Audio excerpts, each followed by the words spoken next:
હરે કૃષ્ણ. દંડવત પ્રણામ સર્વને. તમારું બધાનું ખૂબ ખૂબ સ્વાગત છે ઇસ્કોન કુલાઈ મેંગલુર તરફથી ચાલી રહેલા ભગવદ્ ગીતાના લેવલ 2 ના સેશનની અંદર અધ્યાય 3 તરફ આગળ વધી રહ્યા છીએ. કર્મયોગ.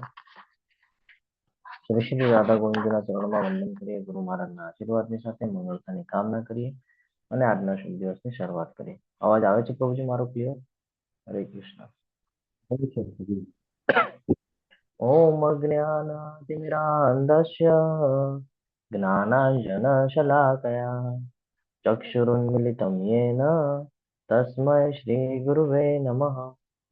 श्रीचैतन्यमनोभीष्टं स्थापितं येन भूतले स्वयं रूप कदा मह्यं ददाति स्वपदान्तिकं. वन्देऽहं श्रीगुरु श्रीयुतपदकमलं श्रीगुरून् वैष्णवांश्च श्रीरूपं साग्रजातं सगणरघुनाथान्वितं तं सजीवं साद्वैतं सावधूतं परिजनसहितं श्रीकृष्णचैतन्यदेवं श्रीराधान् कृष्णपादान् सगणललिता श्रीविशाखान्वितंश्च हे कृष्ण करुणा सिन्धु दीनबन्धु जगत्पते गोपेश गोपिकान्त राधाकान्त नमोऽस्तुते. तप्त कांचन गौरांगी श्रीराधे वृंदावनेश्वरी वृषभानुसुते देवी प्रणमामि हरिप्रिये. वाञ्छाकल्पतरुभ्यश्च कृपा सिन्धुभ्य एव च पतितानां पावनेभ्यो वैष्णवेभ्यो नमो नमः.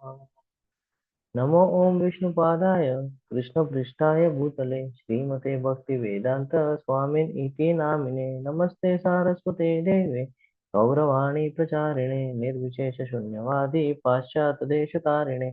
जय श्री कृष्ण चैतन्य प्रभु नित्यानंद श्री अद्वैत गदाधर श्रीवासादि गौर भक्त वृंद. हरे कृष्ण कृष्ण कृष्ण हरे हरे हरे राम राम राम राम राम हरे हरे. हरे कृष्ण प्रभु हरे जी, दंडवत कृष्ण. प्रणाम. हरे कृष्ण सर्वने दंडवत प्रणाम. સમય. હરે કૃષ્ણ પ્રભુજી હરે દંડ કૃષ્ણ. હરે કૃષ્ણ દંડવત પ્રણામ સર્વને. સમય બહુ મહત્વનો છે આપણા બધા માટે છે ને, એટલે સમયની વેલ્યુ કરતા આપણે સમયસર ચાલુ કરી દઈએ છીએ. તમને બધાને પણ વિનંતી છે કે સમયસર તમે બધા પણ જોડાઈ જવાનો પ્રયત્ન કરતા રહેજો. ખૂબ સરસ એવો આજનો અધ્યાય છે. ગઈકાલના અધ્યાયની થોડીક એવી ચર્ચા કરીને આગળ વધશું. કોણ કહેશે ગઈકાલના અધ્યાયમાં આપણને શું જ્ઞાન મળ્યું? હરે કૃષ્ણ. અને ગઈકાલના અધ્યાય પછી લગભગ ઘણા બધા લોકોને કન્ફ્યુઝન થયું હશે કે એક્ઝેક્ટલી શું કહી રહ્યા છે ભગવાન આપણને. હરે કૃષ્ણ. નથી યાદ કોઈને? હરે કૃષ્ણ પ્રભુજી. હરે કૃષ્ણ. હરે કૃષ્ણ. હરે કૃષ્ણ. યાદ છે કોઈને ગઈકાલે આપણે શું જોઈ ગયા કે ફરીથી લેવો છે અધ્યાય 2? હરે કૃષ્ણ. કોઈને જ નથી યાદ? યસ ભાવિકા માતાજી બોલો. જે યાદ હોય એ કહેવાનું છે, પછી આપણે એમાં ચર્ચા કરવાના જ છીએ આજના અધ્યાયમાં એમ પણ. પ્રભુજી. હરે કૃષ્ણ. બોલો માતાજી. હા, એટલે કાલના અધ્યાયમાં આપણે છે ને જોયું હતું કે ભગવાને આપણને પહેલા તો નિષ્કામ કર્મ શીખવા, એટલે સ્ટાર્ટિંગ એમણે એવું કીધું હતું કે આપણે આપણી એકચ્યુઅલી ઓળખ શું છે, એટલે આપણે શરીર નથી, આત્મા છે.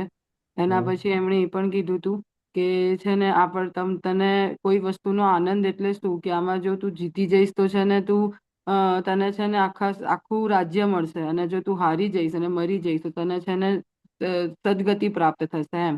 એટલે આમાં તને ક્યાંય નુકસાન તો છે જ નહીં, બંને બહુ તારા માટે ફાયદો જ ફાયદો છે. એટલે આમાં આનંદ જેવું તો કઈ વસ્તુ આવતી જ નથી એમ. પછી ત્રીજી વસ્તુ હતી કે કર્મકાંડ વિશેની વાત કરી હતી. કર્મકાંડથી કર્મકાંડનું કીધું હતું. અને પછી બુદ્ધિયોગ અને નિષ્કામ કર્મની વાત કરી હતી. અને છેલ્લે ભગવાને સ્થિત પ્રજ્ઞના લક્ષણો અને સ્થિત પ્રજ્ઞ કે માણસ ક્યારે સ્થિત પ્રજ્ઞ હોય કે જ્યારે એની બધું જ ઇન્દ્રિયો ઉપર ને બધા ઉપર સંયમ હોય, અને એ બધા જ સંયમથી એ ભગવાનને યાદ કરે તો ધીરે ધીરે સ્થિત પ્રજ્ઞ પર જઈ શકે. હરે કૃષ્ણ. હરે કૃષ્ણ.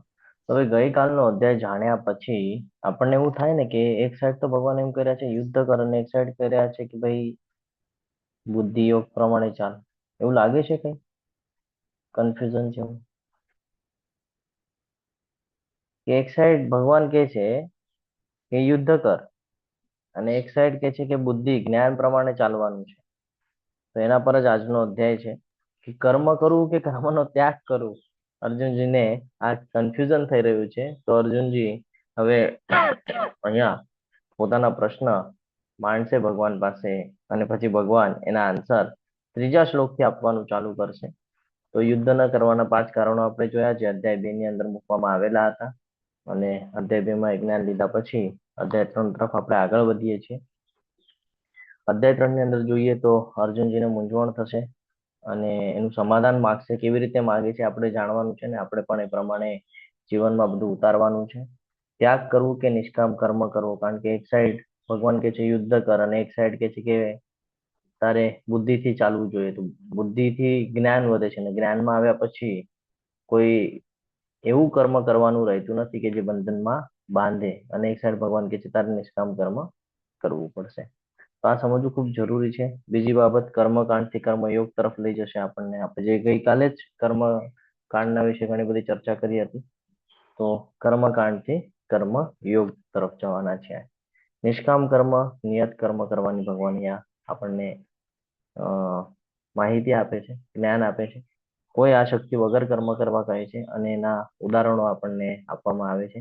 અને અંતે કામ અને ક્રોધથી બચવાનું કે છે. શા માટે કામ અને ક્રોધથી બચવાનું છે આપણે આવતીકાલે જોવાનો પ્રયત્ન કરશું. તો અર્જુનજીને મૂંઝવણ છે કે મારે શું કરવું જોઈએ. એક સાઈડ તમે કહો છો યુદ્ધ કરે, એક સાઈડ તમે કહો છો કે જ્ઞાન મહત્વનું છે. ત્યાગ કરવો જોઈએ કે કર્મ કરવું જોઈએ. સ્ટાર્ટિંગમાં જ પહેલા પ્રશ્ન પૂછી લેશે અને કહેશે કે ભાઈ આનાથી મને કન્ફ્યુઝન થઈ રહ્યું છે, મારું કન્ફ્યુઝન દૂર કરો. તો ભગવાન 3 થી 16મા શ્લોક સુધી જ્ઞાન આપશે કે ત્યાગ એટલે કે જ્ઞાન યોગ છે એ મુશ્કેલ છે. શા માટે મુશ્કેલ છે આપણે વિસ્તૃત સમજવાનો પ્રયત્ન કરશું. તેથી અલિપ્ત ભાવે સૂચિત કર્મ એટલે કે નિષ્કામ કર્મયોગ અર્જુન માટે યોગ્ય છે. ભક્તોએ કર્મકાંડથી કર્મયોગ તરફ જવું જોઈએ. કર્મકાંડથી કર્મયોગ તરફ જવું જોઈએ. આપણે તો હજી કર્મકાંડની વિધિઓ પણ નથી જાણતા છે ને. તો વિચાર કરજો આપણે કેટલા પાછળ છીએ. પછી આગળ ભગવાન કહે છે 17 થી 35 ની અંદર અર્જુન ત્યાગ માટે લાયક હોય તો પણ તેણે સાચું ઉદાહરણ પૂરું પાડવા માટે નિષ્કામ કર્મયોગ કરવો જોઈએ. એ ત્યાગ કરી શકતો હોય તો પણ ભગવાન કહે છે ભાઈ ત્યાગ નથી કરવાનું, સંન્યાસ નથી લેવાનો. ઘણા બધાને થાય ઇસ્કોનમાં આવે એટલે સંન્યાસ લેવા લગાડે. ભગવાન પોતે ના પાડે છે ભગવદ્ ગીતામાં સંન્યાસ લેવાનો નથી. આપણે સંન્યાસનો અર્થ અલગ લઈએ છીએ. ભગવદ્ ગીતા આપણને સમજાવે છે કે સંન્યાસ એટલે હું શું કહી રહ્યો છું તને. આગળ 36 થી 43 શ્લોકની અંદર વાસના યોગના માર્ગ પર એક પ્રચંડ મોટો દુશ્મન તૈયાર થાય છે આપણો. આજે લોભ વાસના ને બધું છે ને. અને તેથી વ્યક્તિ ઇરાદાપૂર્વકની ધાર્મિક બુદ્ધિ દ્વારા વાસના ઉપર વિજય મેળવવો જોઈએ. કેવી રીતે મેળવવાનો છે આગળ ભગવાન કહેશે. તો અહીંયા એવું થાય છે કે મારે ત્યાગ કરવો જોઈએ કે કર્મ કરવું જોઈએ. આપણે સમજીએ અર્જુનજી શું કહી રહ્યા છે અને આપણે એને જીવનમાં ઉતારવાનો પ્રયાસ કરીએ. આપણી સાથે પણ આ સિચ્યુએશન થાય છે બધા સાથે, એટલે કોઈ નકારી ન શકે. અર્જુન ઉવાચ જ્યાયસી ચેત કર્મણસ્તે મતા બુદ્ધિ જનાર્દન શક્તિમ કર્મણિ ઘોરે મામ નિયોજયસી કેશવ. અર્જુને કહ્યું કે હે જનાર્દન, હે કેશવ, જો તમે બુદ્ધિને કામ કર્મ કરતા શ્રેષ્ઠ માનતા હો તો પછી તમે મને આ ઘોર યુદ્ધ કરવા માટે શા માટે પ્રેરી રહ્યા છો? ઘોર યુદ્ધ શબ્દ ખૂબ સરસ વાપરે કે ઘોર યુદ્ધ. ઘોર શું કામ કે છે? હરે કૃષ્ણ. ઘણા બધા લોકોનો નાશ થવાનો હતો ને ભયંકર હતું એટલે. તો જો ધ્યાનથી આપણે સમજવાનો પ્રયત્ન કરીએ. આવી ગયા છે ને બધા કે બાકી છે હજી? 26 જ લોકો છે. ઘણા બધા બાકી છે. હવે એ લોકોનું રહી જશે. લેટ આવ્યા ને એમાં. ઓકે, તો આ શ્લોકને જો ધ્યાનથી આપણે સમજવાનો પ્રયત્ન કરીએ તો બીજા અધ્યાયની અંદર ભગવાને આપણને આત્માથી લઈને શરીરનું બધું જ જ્ઞાન આપ્યું. કર્મ કરવાનું કે છે પણ કેવી રીતે કર્મ કરવાનું છે? આ શક્તિ રાખ્યા વગર કર્મ કરવાનું કે છે ભગવાન, છે ને. તો અર્જુન જે છે, અર્જુનજીને આ બધું એક્સેપ્ટ કરી રહ્યા છે આ બધું, પણ અંદરથી મન જે છે ને એ વિરોધ કરી રહ્યું છે. આપણે પણ ગઈકાલે ઘણી બધી ચર્ચા કરી હતી. આપણે બહારેથી ગમે એટલું દેખાવો કરતા હોઈએ પણ જ્યાં સુધી મન ઉપર કંટ્રોલ નહીં આવે ત્યાં સુધી આપણે એમાં સફળ થવાના નથી. તો સેમ અર્જુનજીની સ્થિતિ છે કે અર્જુનજી બહારેથી બતાડી તો રહ્યા છે કે હા પ્રભુ તમે જે કહો છો એ હું સાંભળી રહ્યો છું, મને સમજાઈ રહ્યું છે, પણ અંદરથી મન છે ને એ ટકોરા મારી રહ્યો છે કે ભાઈ એ રસ્તા પર જવાનું નથી થતું, આપણે આપતા શોધીએ છે, જવાનું નથી થતું. તો અર્જુનજીને અહીંયા એક કન્ફ્યુઝન થઈ રહ્યું છે મનની અંદર. કહીએ ને કે અંદરથી વિરોધ થઈ રહ્યો છે મનમાંથી. આપણી સાથે પણ આવું થાય ને, થાય છે કે નહીં? ક્યારેક ક્યારેક કઈ કરવાની ઈચ્છા થાય ને મન અંદરથી ના પાડતો હોય કે આ નથી કરવું. હા પ્રભુજી. હા, તો એવી સ્થિતિ અર્જુનજીની છે અત્યારે કે એક તરફ અર્જુનજી એમ કહી રહ્યા છે કે ભાઈ એક તરફ તમે મને બીજા અધ્યાયની અંદર જ્ઞાન કહો છો, એટલે કે બુદ્ધિયોગ તમે મને આપો છો અને કહો છો કે બહુ આ સૌથી શ્રેષ્ઠ છે બુદ્ધિયોગ, જ્ઞાનમાં આવવું એ શ્રેષ્ઠ છે. અને બીજી સાઈડ તમે મને યુદ્ધ કરવાની વાત કરી રહ્યા છો. જો જ્ઞાન શ્રેષ્ઠ છે તો પછી આવા હિંસાત્મક કર્મ શા માટે કરવા જોઈએ? સાચી વાત છે ને એમની પણ, કે તમે જ્ઞાનને શ્રેષ્ઠ કહો છો, તમે મને જ્ઞાન આપ્યું ગઈકાલે, બધું ઇન્દ્રિયોને કંટ્રોલ કરવાની બધી વાત આપી, તો જ્યારે હું મારા ઇન્દ્રિયોને સંયમિત રાખીશ, મને જ્યારે ફળની ઈચ્છા હું રાખીશ જ નહીં, તો પછી આવા હિંસાત્મક કર્મ કરવા માટે તમે મને પ્રેરિત શું કામ કરો છો? કેટલા લોકોને અહીંયા કન્ફ્યુઝન થાય છે અર્જુનજીની જેમ, કે જો આપણે ભૌતિક જગતની અંદર ખાલી ભગવાનની ભક્તિ જ કરવાની છે તો પછી આપણે અહીંયા કર્મ શું કામ કરી રહ્યા છે? કન્ફ્યુઝન થાય છે કે આન્સર આપવો છે? હરે કૃષ્ણ. હરે કૃષ્ણ પ્રભુજી, Confusion બધી થાય બહુ વાર કન્ફ્યુઝન થાય છે. હે ને, કે એક સાઈડ હા ભગવદ ગીતા સાંભળે તો ભગવાન તો કે છે કે ભાઈ ભક્તિ કરવાની છે, અનન્ય ભક્તિ કરો, અનન્ય ભક્તિ. પછી ભગવાન અહીંયા કર્મ કરવા માટે શા માટે મોકલાવી દીધું છે આપણને? આપણને આ બંનેનો તફાવત, આ બંનેનો જે દ્વંદ છે ને એ સમજવો પડશે. અર્જુનજીના મનમાં પણ આવી જ એક સામાન્ય ગેરસમજ નિર્માણ થઈ છે. આપણે જો ધ્યાનથી સમજીએ તો આપણને ખબર પડે છે કે જ્ઞાન યોગનો અર્થ શું છે, જ્ઞાનનો અર્થ શું છે, જ્ઞાન આવવાથી શું થાય? કોઈ પણ વસ્તુનું આપણને જ્ઞાન મળે તો શું થાય? જીવનમાં શાંતિ આવે. જ્ઞાનતા દૂર થાય. હા, જીવનમાં શાંતિ આવે, કારણ કે ખબર પડી જાય શું કરવા યોગ્ય છે, શું કરવા નહીં. ધ્યાન કરવાની વૃત્તિ થઈ જાય આપણી, કે આપણે ફોકસ થઈ શકીએ, કારણ કે મન વિચલિત નથી એટલે ફોકસ થઈ શકીએ જ્ઞાન આવે એટલે. અને શું ત્યાગ કરવાનું છે એ ખબર પડે આપણને, કે શેનાથી આપણે દૂર ભાગવાનું છે ને શેનાથી નથી ભાગવાનું. આને કહેવાય છે જ્ઞાન યોગ, એટલે કે બુદ્ધિ યોગ. ક્લિયર છે? હવે કર્મ તરફ આગળ વધીએ. કર્મયોગનો અર્થ શું છે? અત્યારે જો અર્જુનજીને આપણે જોઈએ તો અર્જુનજીનું કાર્ય છે કે યુદ્ધ કરવું. શું કામ યુદ્ધ કરવું? ક્ષત્રિય ધર્મ નિભાવે છે, જવાબદારી છે. ક્ષત્રિય છે ને તો એની જવાબદારી છે, તો એને એ કાર્ય કરવું પડશે. જેમ આપણે પણ જન્મ લીધો છે તો ઉદર નિર્વાહ માટે આપણે કર્મ કરવું પડશે, પરંતુ કેટલું કરવાનું છે, કેટલું નથી કરવાનું, ક્યાં ધ્યાન આપવાનું છે, ક્યાં ધ્યાન નથી આપવાનું, મનને કેવી રીતે શાંત કરવાનું છે, આ બધું જ્ઞાન લેવું જરૂરી છે. અને એટલા માટે બુદ્ધિયોગ મહત્વનો છે. તો અહીંયા અર્જુનજી ખૂબ સરસ રીતે કહે છે કે ઘોરે મામ, તો તમે કેમ કર્મણી ઘોરે મામ, કે ભાઈ તમે મને આ ઘોર યુદ્ધ કરવા માટે શા માટે તમે મને કહી રહ્યા છો કે ઉઠ અને યુદ્ધ કરી રહ્યા છો, કે છે એને ભયંકર કે છે, આને એકદમ કે ને વિચિત્ર કર્મ છે. શું કામ? તો હજી બી એનું જે મન છે અર્જુનજીનું, એ મન કહી રહ્યું છે કે સામે જે છે એ આપણા ગુરુ છે, આપણા દાદા છે, આપણા આપત સખીય છે, અને આ લોકોને મારશું તો હિંસા થશે ને હિંસા થશે તો પાપ લાગશે. એટલે ક્યાંક ને ક્યાંક એમના મનમાં ડાઉટ છે હજી. શું છે કે ભાઈ આ બંનેમાંથી મારી માટે શ્રેયસ્કર શું છે ને હજી નથી સમજાઈ રહ્યું છે ને. લાગે છે કે નહીં અહીંયા? હરે કૃષ્ણ. અહીંયા બે શબ્દ પણ ઉપયોગમાં આવેલો છે, જ્યાં આપણે જોઈએ બુદ્ધિ જનાર્દન. હા, જનાર્દન એટલે શું? લોકોના રક્ષક છે ને, જનતાના રક્ષક. તો અર્જુનજી અહીંયા એ રીતે સંબોધન કરે છે કે ભાઈ હવે હું પણ કન્ફ્યુઝનમાં છું, મારી પણ રક્ષા કરો ને. હા, અને કે છે નિયોજ અસીમે કેશવ. કેશવ એટલે કોણ? કેશવ કોને કહેવામાં આવે છે? કૃષ્ણ ભગવાન માટે. તો અંદર જે આ જે પ્રવૃત્તિઓ થઈ રહી છે, તો અર્જુનજી આ બે સંબોધન કરીને અહીંયા કહી રહ્યા છે કે ભાઈ આ બધી ગડબડ વાળી જે સ્થિતિ છે ને એને દૂર કરો ને, કે છે ને કે તમે એક સાઈડ કહો છો કે ભાઈ જ્ઞાન શ્રેષ્ઠ છે, હા, એક સાઈડ કહી રહ્યો છે તારી ફરજ નિભાવ, યુદ્ધ કર. તો આ બધું મને કન્ફ્યુઝન વાળું લાગે છે, તમે આમાંથી મને બહાર કાઢો ને. એવી રીતે અર્જુનજી અહીંયા કહી રહ્યા છે. આગળ વધીએ. અધ્યાય 2 અને 3 વચ્ચેનું જોડાણ આ જ છે કે ગઈકાલે કીધેલું ને કે બધા જ ગુણાસ્પદ કર્મો બુદ્ધિયોગનો ઉપયોગ કરીને દૂરથી ત્યજી દેવા જોઈએ. અર્જુન વિચારે છે કે બુદ્ધિયોગ એટલે માત્ર જ્ઞાનમાં આગળ વધવું, જ્યારે કે બુદ્ધિયોગનો ઉપયોગ કરીને બધી જ ગુણાસ્પદ પ્રવૃત્તિઓ છોડી દેવી જોઈએ અને તેથી યુદ્ધ કરવું જોઈએ નહીં. આ અર્જુનજી વિચારી રહ્યા છે. છતાં કૃષ્ણએ તેને યુદ્ધ કરવા માટે મનાવી રહ્યા છે. અધ્યાય 3 ની શરૂઆત ભગવાનના આ દ્વિઅર્થી ઉપદેશો માટેના પ્રશ્ન પૂછવાથી થાય છે અને ખૂબ સરસ રીતે હવે જવાબ આપશે ભગવાન ત્રીજા શ્લોકની અંદર. અર્જુન મુજબ ત્યાગ એટલે કે જ્ઞાન અને કર્મ એ અસંગત છે એવું લાગે છે, ને અર્જુનજીને અહીંયા મૂંઝવણ થાય છે, અને અર્જુનજી ફરીથી એક પ્રશ્ન અહીંયા પૂછવા માંગી રહ્યા છે.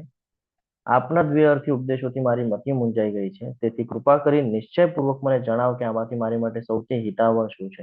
શ્રેય, જો અહીંયા કે છે ને શ્રેય, બહુ મહત્વનું છે.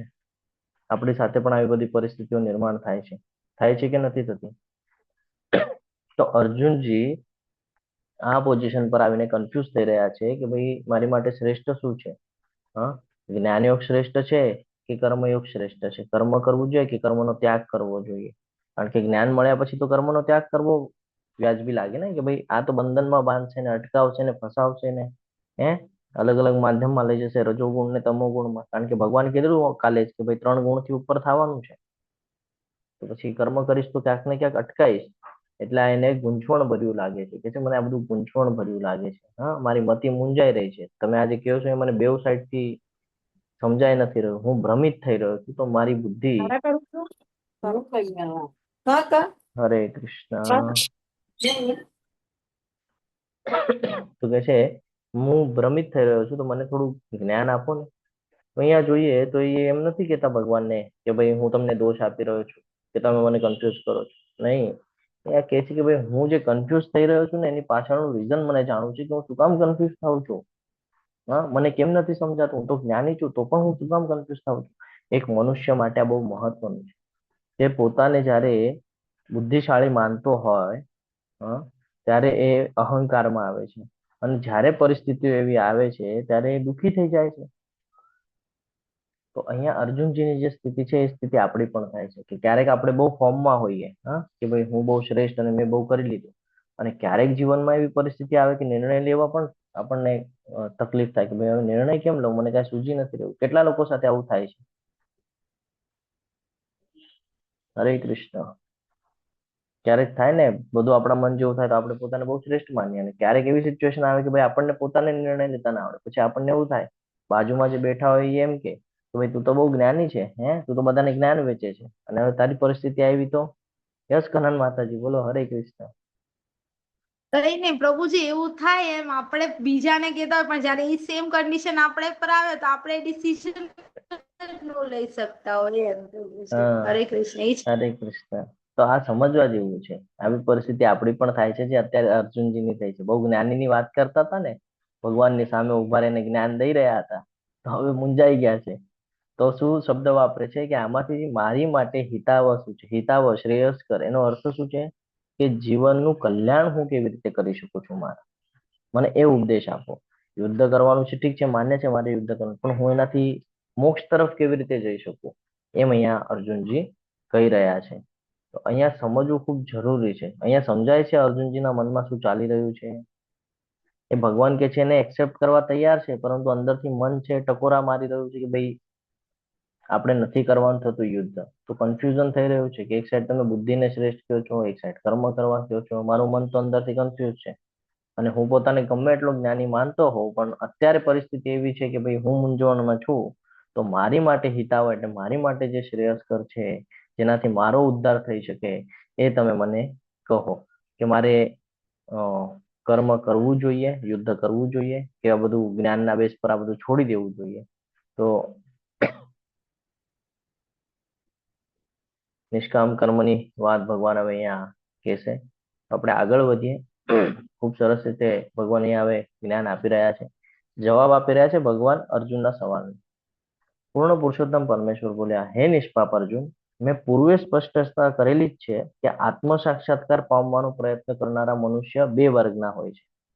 2 માધ્યમથી તમે આત્મ સાક્ષાત્કાર કરી શકો છો. આત્મ સાક્ષાત્કાર એટલે શું? જ્ઞાન અર્જિત કરી શકો છો કે હું કોણ છું, ભગવાન કોણ છે, હું અહીંયા શું કામ આવ્યો છું, આ જગત શું છે, હા, આ બધું આને કહેવાય આત્મ સાક્ષાત્કાર કરવો. તો એ બે પ્રકારના વર્ગ છે જેના માધ્યમથી બધું જાણવાનો પ્રયત્ન કરે છે. કેટલાક લોકો જ્ઞાન યોગ દ્વારા, એટલે કેટલાક લોકો જ્ઞાન લઈને, અત્યારે આપણે બધા પણ શું કરીએ છીએ, જ્ઞાન લેવાનો પ્રયત્ન કરી રહ્યા છે, આને સમજવાનું વલણ ધરાવે છે. અને બીજા કેટલાક ભક્તિ યોગ દ્વારા સમજે છે. હવે ભક્તિમાં ક્યારે જાય? જ્યારે જ્ઞાન મળી જાય છે શું કરવા યોગ્ય છે, શું કરવા યોગ્ય નથી, ત્યારે મનુષ્ય જાય છે ભક્તિના અંદર. તો ભગવાન અહીંયા જવાબ આપી રહ્યા છે કે અર્જુન કહેતો હતો ને, એક માર્ગ બતાવો મને કે આ બંનેમાંથી કયું શ્રેષ્ઠ છે મારી માટે. તો ભગવાન અહીંયા કહે છે કે મેં પહેલાથી જ બે માર્ગ તને આપી રાખ્યા છે. સમજાય છે? આપણી સાથે પણ આવું જ થાય છે. આપણી સામે ઘણા બધા દરવાજો આપણને લાગે બંધ થઈ ગયા, બંધ થઈ ગયા, પણ ભગવાને ઓલરેડી ખુલ્લા કરીને રાખતા હોય છે. બસ આપણે ગોતી નથી શકતા. આપણો પ્રોબ્લેમ છે, ભગવાનનો પ્રોબ્લેમ નથી. ભગવાન તો આપણને બધું આપે છે. ને કહે છે ને, લોકેસ્મિન દ્વિધા નિષ્ઠા. તો દ્વિધા કે બે પ્રકારના આધ્યાત્મિક માર્ગ અહીંયા ભગવાન આપણને આપે છે. વિધા બે, બરાબર. એક છે જ્ઞાન યોગ. જ્ઞાન યોગની અંદર શું આવે છે? જેની અંદર આપણને આત્મજ્ઞાન કરી શકીએ, આપણે ધ્યાન કરી શકીએ, આપણે વિચાર કરી શકીએ. હા, આજે ભૌતિક જગત છે એનાથી ડિટેચમેન્ટ એટલે કે વિરક્તિ કરી શકીએ. હું શરીર નથી, હું આત્મા છું, એનું જ્ઞાન મેળવી શકીએ. તો આ બહુ સમજવા જેવી બાબત છે. અને બીજું તો કે પોતાની ફરજ સમજવી જોઈએ. એક છે ભક્તિ યોગ. ભક્તિ યોગ ફરજ છે ને આપણી, જન્મ લીધો છે, આપણને આપણી ફરજ પણ સમજાવવી જોઈએ કે ન સમજાવવી જોઈએ? ભક્તિ યોગ દ્વારા સમજવાનો પ્રયત્ન કરવો જોઈએ. તો ભગવાન અહીંયા ખૂબ સરસ રીતે આપણને જ્ઞાન અને ભક્તિ વિશેની જે બાબતો છે ને એ ક્લિયર કરે છે. જ્ઞાન યોગનો જે માર્ગ છે ને એ પરોક્ષ માર્ગ છે, ઇનડાયરેક્ટ પાથ. જ્ઞાન યોગમાં થાય એવું છે કે તમે એકવાર જ્ઞાન લીધું, અહંકાર આવવાના ચાન્સીસ છે. જ્ઞાન ઓથેન્ટિકેટ લીધું હોય તો ઠીક છે, એમાં પણ અહંકાર જ આવે છે ત્યારે આપણે વધારે પડતું લઈએ છીએ અને એને ફોલો કરવાનો પ્રયત્ન કરતા હોઈએ છીએ ત્યારે. બીજું તો કે વ્યક્તિગત પ્રયત્નો ઉપર આધારિત છે, કોણ કેટલું જ્ઞાન લઈ રહ્યું છે, કોણ કેટલું સમજી રહ્યું છે. ફોર એક્ઝામ્પલ, હું તમારી સાથે અધ્યાય 3 ની ચર્ચા કરું છું. મેં પેલા ક્લાસ કરેલા છે, એ સાંભળેલા છે અને એના બેસ પર મેં પોતાને તૈયાર કર્યો છે અને એના બેસ પર હવે હું તમારી સાથે ચર્ચા કરી રહ્યો છું. તો ઉપરથી તો મને 100% આપવામાં આવેલું હતું, પણ એમાંથી મારી પાસે 50% જ મારી પાસે જ્ઞાન છે. 50% માંથી હું તમારી સાથે શેર કરું છું, તો તમને એમાંથી 25% જ સમજાઈ રહ્યું છે. 25% માંથી તમે ફોલો કરશો તો એ 2-3% જ થશે. તો ડિપેન્ડ કરે છે કેટલું આપણે એના ઉપર પ્રેશર આપીને કામ કરી રહ્યા છે, પ્રયત્ન કરી રહ્યા છે. એના પર ડિપેન્ડ કરે છે કે ભાઈ આપણે કેટલું જાણી શકશું ને કેટલું ફોલો કરી શકશું. એટલા માટે થાય એવું છે કે સફળતાની અહીંયા ખાતરી નથી. કારણ કે આપણને જ્યારે કોઈ રીડિંગ કરવા કે જ્યારે કોઈ હાથમાં આપણને બુક આપી દે કે ભાઈ ભગવદ્ ગીતા છે વાંચજે, આપણે વાંચતા વાંચતા નીંદર આવી જાય, સુઈ જઈએ છે કે નહીં? તો ક્યાંય લેક્ચર ચાલતા હોય તો આપણું મન લેક્ચરમાં ન હોય, આપણું મન બહારે ચાલતું હોય છે. એટલા માટે સફળતાની આ ખાતરી નથી, કારણ કે કોન્સન્ટ્રેશન નથી. બરાબર છે. અને બીજું તો કે ભાઈ જ્યારે ભગવદ્ ગીતાને સમજવા માટે બેસવું હોય તો એની માટે પ્રારંભિક શુદ્ધિકરણ અનિવાર્ય છે. પ્રારંભિક શુદ્ધિકરણ એટલે શું? કે તર્ક વિતર્ક ન હોવો જોઈએ મનની અંદર કે ભાઈ આ ભગવદ્ ગીતા ભગવાને જ બોલેલી છે, તો કોણ ગયું હતું જોવા માટે કે ભગવાને જ બોલેલી છે? તો આ કૃષ્ણ જ ભગવાન છે? આનો ઉલ્લેખ ક્યાં છે? આ તો બધું લખેલું છે, પણ આ વાસ્તવમાં ક્યાં સમજે? આવા બધા તર્ક વિતર્ક ન હોવા જોઈએ. અંદરથી પેલા પ્રાથમિક એનું શુદ્ધિકરણ થવું જોઈએ, ત્યારે ડિપેન્ડ કરે છે કે એ સમજી શકે. હવે બીજા માર્ગ તરફ આપણે આગળ વધીએ, જે છે ડાયરેક્ટ પાથ, એટલે કે સીધો માર્ગ છે. બરાબર, ઓલો પરોક્ષ માર્ગ છે અને આ છે સીધો માર્ગ. શું કામ સીધો માર્ગ કીધો છે એને આપણે સમજીએ. કૃષ્ણની કૃપા અને દયા ઉપર આધારિત છે અને ભગવાન બધાને સમાન માને છે. બરાબર છે. બીજું તો કે સફળતાની ખાતરી છે. શું છે? સફળતાની ખાતરી છે. શું કામ અહીંયા સફળતાની ખાતરી છે? કારણ કે ભગવાન આપણને સીધું એક જ બાબત કહે છે કે તું જ્યાં છે ને ત્યાંથી કર, જેમ ફાવે છે ને એમ કર. ભલે એકાદશી નથી કરીને વાંધો નહીં, કોઈ જ વાંધો નથી. ખાઈ લીધું છે તો ઓકે, નો પ્રોબ્લેમ, રીડિંગ કરી લે, માળા કરી લે, ચિંતા કરવાની કોઈ આવશ્યકતા નથી, ભગવાન કહે છે. તો કૃષ્ણ ભાવનામૃત પોતે જ એક શુદ્ધિકરણની પ્રક્રિયા છે. જ્યારે તમે ભગવાન સાથે પોતાને સંકળાવો છો તો એ માર્ગ જ એવો છે કે જ્યાં છે ત્યાંથી કરવા મળે છે. જ્યારે કે અહીંયા જાણવા માટે ક્યાંક જવું પડશે, બધું છોડવું પડશે, ત્યારે સમજી શકશું. પ્રેક્ટિસ કરવી પડશે અહીંયા વારંવાર, છે ને? કે આપણે કેટલું એને ફોલો કરી શકીએ છીએ, કેટલું જ્ઞાન લઈ શકીએ છીએ, કેટલું જીવન. ભક્તિ યોગમાં એવું નથી. ભક્તિ યોગમાં કેવું છે? ભાઈ આજે એક માળા થઈ, ઓકે, આવતીકાલે બ્રેક થઈ છે, ઓકે વાંધો નહીં, પાછી બીજા દિવસે તો કે ઓકે થઈ ગઈ છે. તો ભગવાન આ પ્રેશર નથી નાખતા આપણા ઉપર કે તારે આમ કરવું જ પડશે. ભગવાન કહે છે તું કરીશ તો વેલ એન્ડ ગુડ. સમજાય છે? ભક્તિના અંદર ભગવાન આપણા ઉપર પ્રેશર નથી નાખતા. ભગવાન કહે છે તું કરીશ તો વેલ એન્ડ ગુડ, તારું સારું છે ને.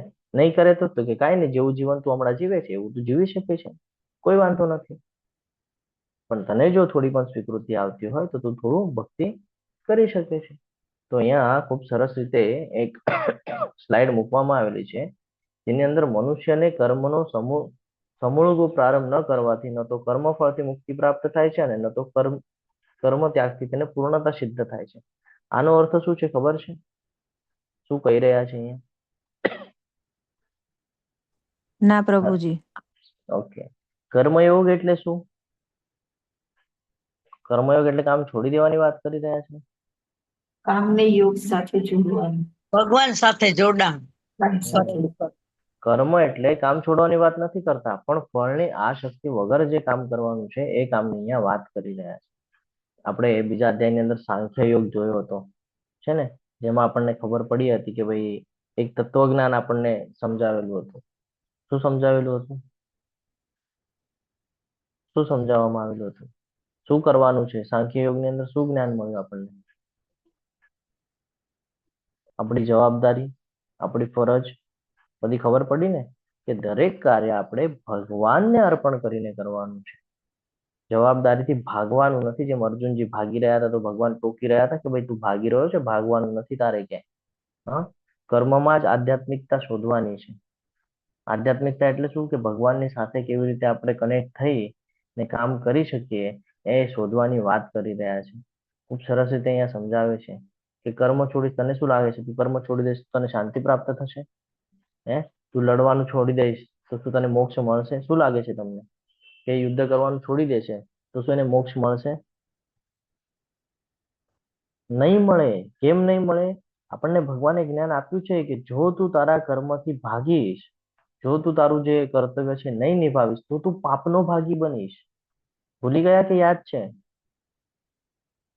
જો તું તારું કર્મ નહીં કરે, જો તું અધર્મનો નાશ નહીં કરે તો ભવિષ્યમાં આ જ અધર્મ બધી કોર ફેલાશે અને એનું કારણીભૂત કોણ બનશે?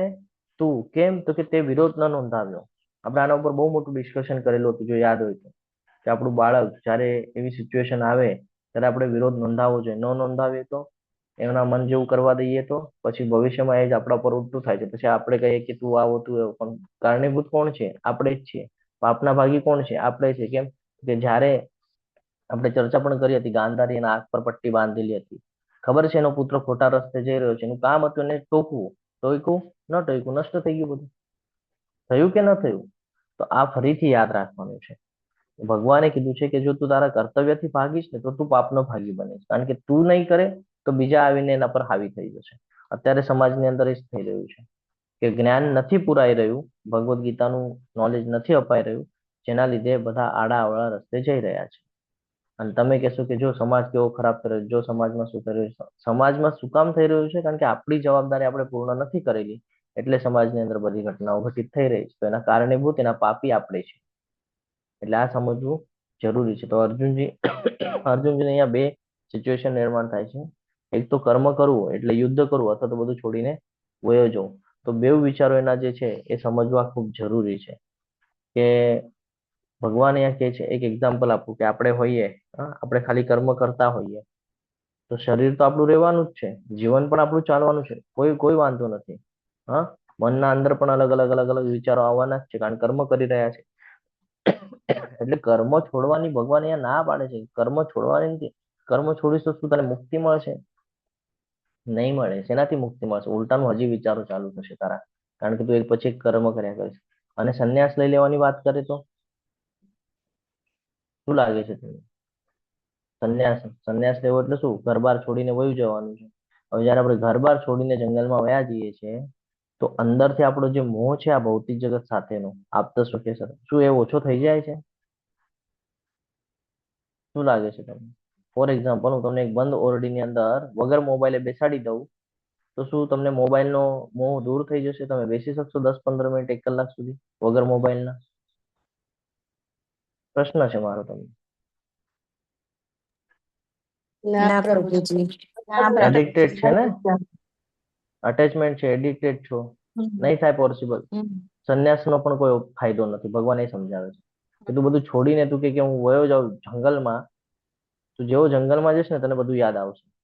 મારા આપતા સ્વકીય ને મારા ઘરવાળા ને મારા ફેમિલી ને મારા છોકરા ને બધું બધું યાદ આવશે. મોહ તારો દૂર થવાનો નથી, તું હજી મોહમાં પડીશ. તારી ઈચ્છાઓ કઈ એનાથી પૂરી થવાની નથી. તારી ઈચ્છાઓ હજી પ્રબળ થશે કે ભાઈ આ બધું છોડો ને પાછા ચલો ઘરે, આ બધા આપણા કામ નથી. અને તારું મન છે વિચલિત થઈ જશે, શાંતિથી રહેશે નહીં. તો તું ખાલી બારેથી ત્યાગ કરીશ તો કઈ તને સિદ્ધિ મળવાની નથી. સમજાય છે શું સમજાવે છે ભગવાન અહીંયા? ભગવાન અહીંયા કહી રહ્યા છે કે કર્મ કરવું પડશે, પરંતુ એની પાછળની આસક્તિ છોડવી પડશે. આપણી માટે પણ છે. ભગવાન કર્મ છોડવાની ના પાડે છે, કર્મ કરવું પડશે. જીવનમાં આવ્યા છો ઉદર નિર્વાહ માટે, કર્મ કરવું પડશે. એની પાછળની જે આસક્તિ છે આ આસક્તિ છોડવાની છે. એટલે કે કઈ કર્મ કરીએ ને તેના ફળમાં ફસાવાનું નથી આપણે. ઇનડાયરેક્ટલી ભગવાન અહીંયા આ સમજાવે છે. આપણે ઘણા બધા ઉદાહરણો લેતા હોઈએ છીએ. ઓલા બાળકનું ઉદાહરણ દર વખતે આપણે લઈએ છીએ કે એક બાળક છે એ સ્ટડી કરતો હોય અને એમ વિચારે કે ભાઈ હું પરીક્ષામાં ફૂલ 100% પાસ થઈ જઈશ, અને વચ્ચેથી અભ્યાસ કરે વચ્ચેથી છોડી દે, પાછો વચ્ચેથી અભ્યાસ કરે વચ્ચેથી છોડી દે. આવી પ્રવૃત્તિઓ એની ચાલ્યા કરશે, કારણ કે મન ઉપર નિયંત્રણ નથી. અને આવી રીતે જ્યારે કરશે, પરીક્ષા પૂરી થશે, રિઝલ્ટમાં ઊંચું નીચું આવશે તો શું થશે?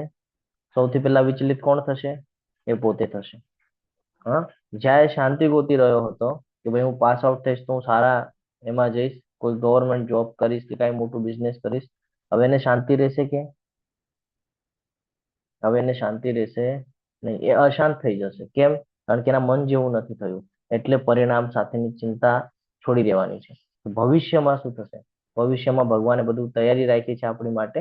બધું ભવિષ્યમાં આપણે ગઈકાલે ચર્ચા પણ કરતા હતા. ઘણા બધા લોકોને પ્રશ્ન હતો કે ભાઈ પાછલા જન્મનું, આ જન્મનું, બધા પ્રશ્ન કરતા. તો ભગવાન અહીંયા આપણને સમજાવે છે કે તારે એ બધું ચિંતા નથી કરવાની. ખાલી ત્યાગ કરીશ તો તને કઈ મુક્તિ પ્રાપ્ત નહીં થાય. તું કઈ ગોલોક વૃંદાવન નહીં જાય, કર્મને ત્યાગ કરીશ તો. ભગવાન ફરી ફરી સમજાવે છે. તમે એમ કહેશો કે ભાઈ હું ઓફિસ જ નહીં જાઉં, હા, હું મારા બાળકોને આ જ નહીં કરું, જવાબદારી તો ભગવાન ના પાડે છે નથી ફસાઈશ. જન્મ લીધો છે, કરવું પડશે. જન્મ લેવાની પહેલા વિચાર કરવો જોઈએ તો હે ને. તો ભગવાન કહે છે જન્મ લીધો છે, કર્મ કરવું પડશે, તું એનાથી બચી નથી શકવાનું. અને તને એવું લાગતું હોય કે હું ખાલી આ બધા કર્મને છોડી દઈશ, હા, ત્યાગી દઈશ તો મને મુક્તિ મળશે, ભગવાન કહે છે નહીં મળે. હજી વિચલિત થઈશ તું. જેટલો કામથી ભાગીશ એટલો તું વિચલિત થઈશ. એટલે કામ કરવું પડશે તારે. કામ એટલે કે કર્મ. હા, કામ એટલે વાસના પણ થાય એટલે કહું છું. કર્મ કરવું પડશે, એનાથી ભાગી નહીં શકે છે. ખાલી કામ કરવાથી તને કહીએ ને કે કામને ત્યાગી દેવાથી પણ મુક્તિ નહીં મળે, અને ખાલી કામ કર્યા કરીશ તો પણ મુક્તિ નહીં મળે. સમજાય છે? આ છે કર્મયોગ. તો ખાલી કર્મ કરવાથી કોઈ દિવસે સિદ્ધિ પ્રાપ્ત નથી થતી, કે સંન્યાસ લઈ લેવાથી પણ કોઈ દિવસે સિદ્ધિ પ્રાપ્ત નથી થતી. તો શું કરવું જોઈએ? તો ભગવાન કહે છે કે કર્મ કર, અને એની પાછળની જે આસક્તિ છે આસક્તિ છોડી દે. એટલે તું તારું કર્તવ્ય પણ કરી રહ્યો છે અને એમાં તું અટેચ પણ નથી થતો. તો આ યોગ્ય માર્ગ છે તારી માટે. કે તું તારા બાળકો પ્રત્યે કરે છે તો એની પાસેથી અપેક્ષા નહીં રાખ, છે ને. તું એ પ્રમાણે કર કે તું પોતા માટે કરવાનું છે, ભગવાનના પ્રસન્નતા માટે કરવાનું છે. આ વિચાર સાથે કર કે ભાઈ તારે જે કાંઈ જન્મ લીધેલો છે એમાં ફરી પાછી કોઈ ભૂલ ન થાય એટલા માટે તારે સાવચેતી રાખીને કર્મ કરવાનું છે. એ પ્રમાણે તું કર્મ કર, અને એના ફળ છે બધા ભગવાનને સમર્પિત કરી. કોઈ દિવસે નહીં ફસાય. તો હવે અહીંયા કે છે પ્રત્યેક વ્યક્તિને ભૌતિક પ્રકૃતિ દ્વારા મેળવેલા ગુણો અનુસાર વિવશ થઈને કર્મ કરવું જ પડે છે. તેથી કોઈ પણ મનુષ્ય એક ક્ષણ માટે પણ કર્મ કર્યા વિના રહી નથી શકતો, છે ને. ભગવાન એ સમજાવે છે આપણને કેવી રીતે કર્મ છોડવું અશક્ય છે. કારણ કે જો આપણે કહીએ કે ભાઈ શ્વાસ લઈએ છીએ તો એ પણ એક પ્રકારનું કર્મ છે. હવે તમે કહેશો પ્રભુજી એ તો આપણે ક્યાં, એ તો ઓટોમેટિક લેવાય છે. ઓટોમેટિક પણ લઈએ તો છીએ ને શ્વાસ. હમણાં મેં શ્વાસ કીધો એટલે ઘણા બધાના કોન્સન્ટ્રેશન થયું હશે નાક ઉપર કે ભાઈ ક્યાંથી શ્વાસ લઈ રહ્યા છે, ચેક કરીએ જરા. હા, વિચાર કરવો તો ઘણા બધા હવે વિચાર કરવા માંડ્યા છે. તો આ પણ એક પ્રકારનું કર્મ છે. બોલવું, ચાલવું, હા, બધા આ બધું જે કાંઈ કરે છે આ બધું એક પ્રકારનું કર્મ છે. આ છોડીને જીવન વ્યતીત નહીં થાય. અને પ્રકૃતિના 3 ગુણોની અહીંયા વાત કરી છે કે 3 ગુણો દ્વારા મેળવેલા ગુણો અનુસાર. તો આપણને જે ગુણ મળે છે એ 3 પ્રકારે મળે છે: તમો ગુણ, રજો ગુણ અને સત્વ ગુણ. સત્વગુણ એટલે જેની અંદર આપણે જ્ઞાન લઈએ છીએ, પછી આપણને શાંતિની અનુભૂતિ થાય ને કહેવાય સત્વગુણ. રજોગુણ એટલે કે આપણી જે અલગ અલગ ઈચ્છાઓ છે, જે આપણને પ્રવૃત્ત કરે છે કાર્ય કરવા માટે, એ રજોગુણ. અને તમોગુણ એટલે આળસ, ઉન્માદ, અજ્ઞાન, આ બધું તમોગુણ છે. તો ત્રણેય ગુણ હંમેશા આપણે આગળ કર્મ કરાવે છે અલગ અલગ માધ્યમથી. જો તમે સવારે વહેલા ઉઠ્યા હો, બરાબર, તો એ સત્વગુણમાં છે. હવે વહેલા ઉઠવું સત્વગુણમાં છે, પરંતુ એમાં પણ પાછું આવે છે સત્વગુણની અંદર પાછું બ્રેકેટમાં આવશે. શું આવશે? કે સવારે ઉઠીને જો મોબાઈલ લઈને રમો છો તો સત્વગુણમાં ઉઠાય એ સત્વગુણમાં, પણ કાર્ય કરો છો એ રજોગુણમાં. એટલે પાછું બ્રેકેટમાં બેસશે. સમજાય છે? પરંતુ જો ઉઠીને તમે સીધા મંગળા આરતીમાં જોડાવ છો તો કે સત્વગુણ સત્વગુણ, કઈ જ પ્રોબ્લેમ નથી. પ્લસ પ્લસ હંમેશા પ્લસ હોય છે, અને પ્લસ માઇનસ માઇનસ. એટલે આ બધું ધ્યાનમાં રાખવાનું છે ને. તો માણસ કોઈ પણ કર્મ કર્યા વગર રહી શકતો નથી. જ્યાં સુધી એનું શરીર છે, જ્યાં સુધી અંદર આત્મા છે, ત્યાં સુધી હલનચલન કરવાનું છે, જ્યાં સુધી મન છે એ વિચાર કર્યા કરવાનું છે, અને ઈચ્છાઓ છે ત્યાં સુધી બધા કર્મ કર્યા કરવાનું છે. એટલે આ બધું ધ્યાનમાં રાખવાનું છે. એટલે કોઈ કહે કે ભાઈ હું કર્મ કર્યા વગર પણ જીવન વ્યતીત કરી શકું છું, તો આ કોઈ માટે પોસિબલ નથી. એટલે ભગવાન અહીંયા કહે છે કે બે મહત્વ પોઈન્ટ અહીંયા આપણને જો ધ્યાનથી જોઈએ તો ખબર પડે છે કે એક તો ભગવાન કહે છે કે બધું છોડી દઈશ, કાંઈ જ નહીં કરે તો મુક્તિ મળશે. ભગવાન કહે છે આ તારો ખોટો વિચાર છે. કર્મ તો કરવું જ પડશે તારે, અને કર્મ એટલે યોગ્ય રીતે કરવું પડશે. તું એ મન ફાવે એમ કરીશ તો પાછો તું ફસાઈ જઈશ, છે ને.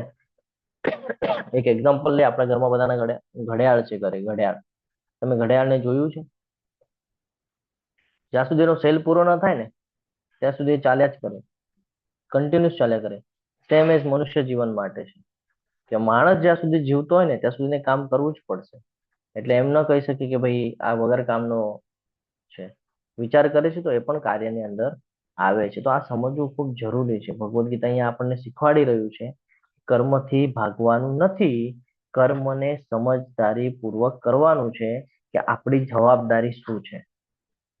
બરાબર, આ હંમેશા ધ્યાનમાં રાખવાનું છે. તો ભગવાન અહીંયા આપણને એ જ સમજણ આપે છે કે પ્રત્યેક વ્યક્તિને ભૌતિક પ્રકૃતિ દ્વારા મેળવેલા ગુણો અનુસાર વિવશ થઈને કર્મ કરવું જ પડે છે. તેથી કોઈ પણ મનુષ્ય એક ક્ષણ માટે પણ કર્મ કર્યા વગર રહી શકતો નથી. જો અહીંયા અલગ અલગ આપણને માધ્યમ બતાડ્યા છે, પરંતુ આપણે ફાસ્ટમાં સમજ્યા. અને ભૌતિક પ્રકૃતિના સંસર્ગમાં આવવાના કારણે, એટલે ભૌતિક જગતની અંદર જન્મ લઈને જેવા આપણે આવીએ છીએ એવા તરત જ આપણા ઉપર 3 ગુણો હાવી થાય છે. અને શાસ્ત્રની અંદર કર્મકાંડની વિધિ આપેલી છે, જેમાં આપણને નિયત કર્મ સમજાવીને દીધેલા છે.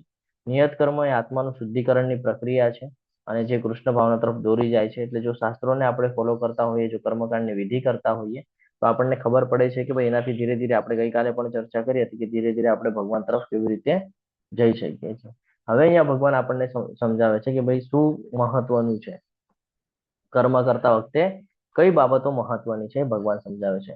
તો કે છે કર્મેન્દ્રિયાણિ સંયમ્ય ય આસ્તે મનસા સ્મરન ઇન્દ્રિયાર્થાત વિમૂઢાત્મા મિથ્યાચાર સ ઉચ્યતે. પોતાને છેતરી રહ્યો છે. મિથ્યાચાર એટલે છેતરવું.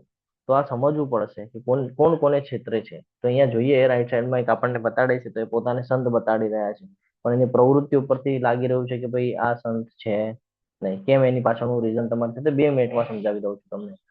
કે સંન્યાસનો અર્થ જે પ્રમાણે આ લોકો બતાડી રહ્યા છે કે સંન્યાસ એટલે બધું છોડી દેવું, ભૌતિક જગતના સંસાધનોનો ત્યાગ કરવો અને ભગવાનની શરણમાં જવું સંપૂર્ણપણે.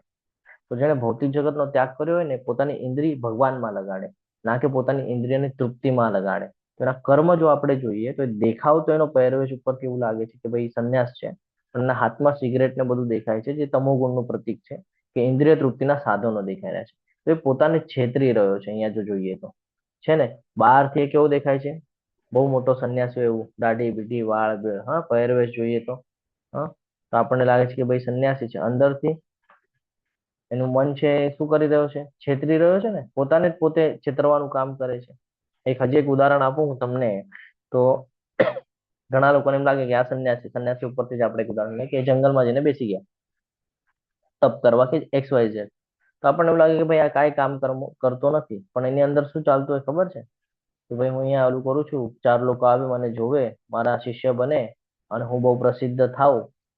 તો આ બધું શું છે? ભૌતિક જગત સાથે સંકળાયેલી વસ્તુ છે, રજોગુણ છે.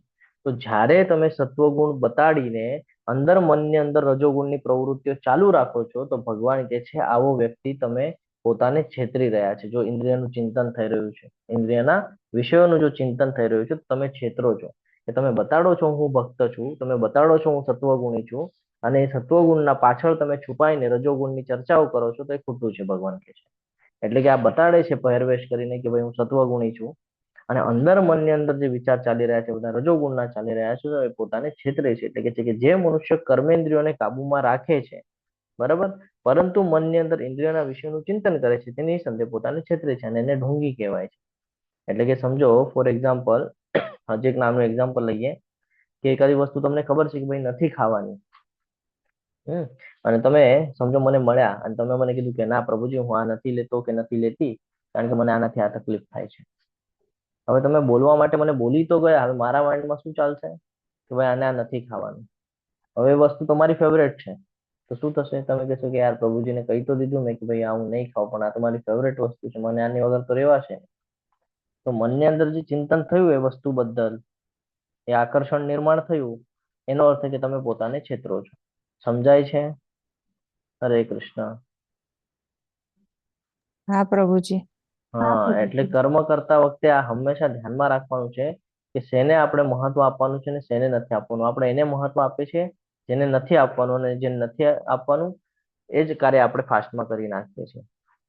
દર વખતે આવું થાય છે કે નથી થતું? ઇવન આપણે માળા પણ કરતા હશું ને તો ઉપરથી બતાડે છે કે માળા ચાલુ છે, અંદરથી માઇન્ડ બીજી જગ્યાએ ફરી રહ્યું છે, તો ત્યારે પણ આપણે પોતાને છેતરીએ છીએ. કે તમે ખાલી દેખાવો કરો છો કે હું ભગવાનનું નામ લઉં છું, પણ તમે કોન્સન્ટ્રેટ તો નથી ભગવાનના એમાં. સમજાય છે? હવે ઘણા બધાને એવું થશે પ્રભુજી ડાયરેક્ટ પોઈન્ટ પકડી રહ્યા છે. આ રિયાલિટી છે. પછી આપણે કહીએ પ્રભુ માઇન્ડ શાંત નથી રહેતું, પ્રભુજી રિઝલ્ટ નથી મળતું. ક્યાંથી મળે? કોન્સન્ટ્રેશન જ નથી ને. ગઈકાલે જ ભગવાને આપણને જ્ઞાન આપ્યું, ધ્યેય ક્લિયર હોવું જોઈએ.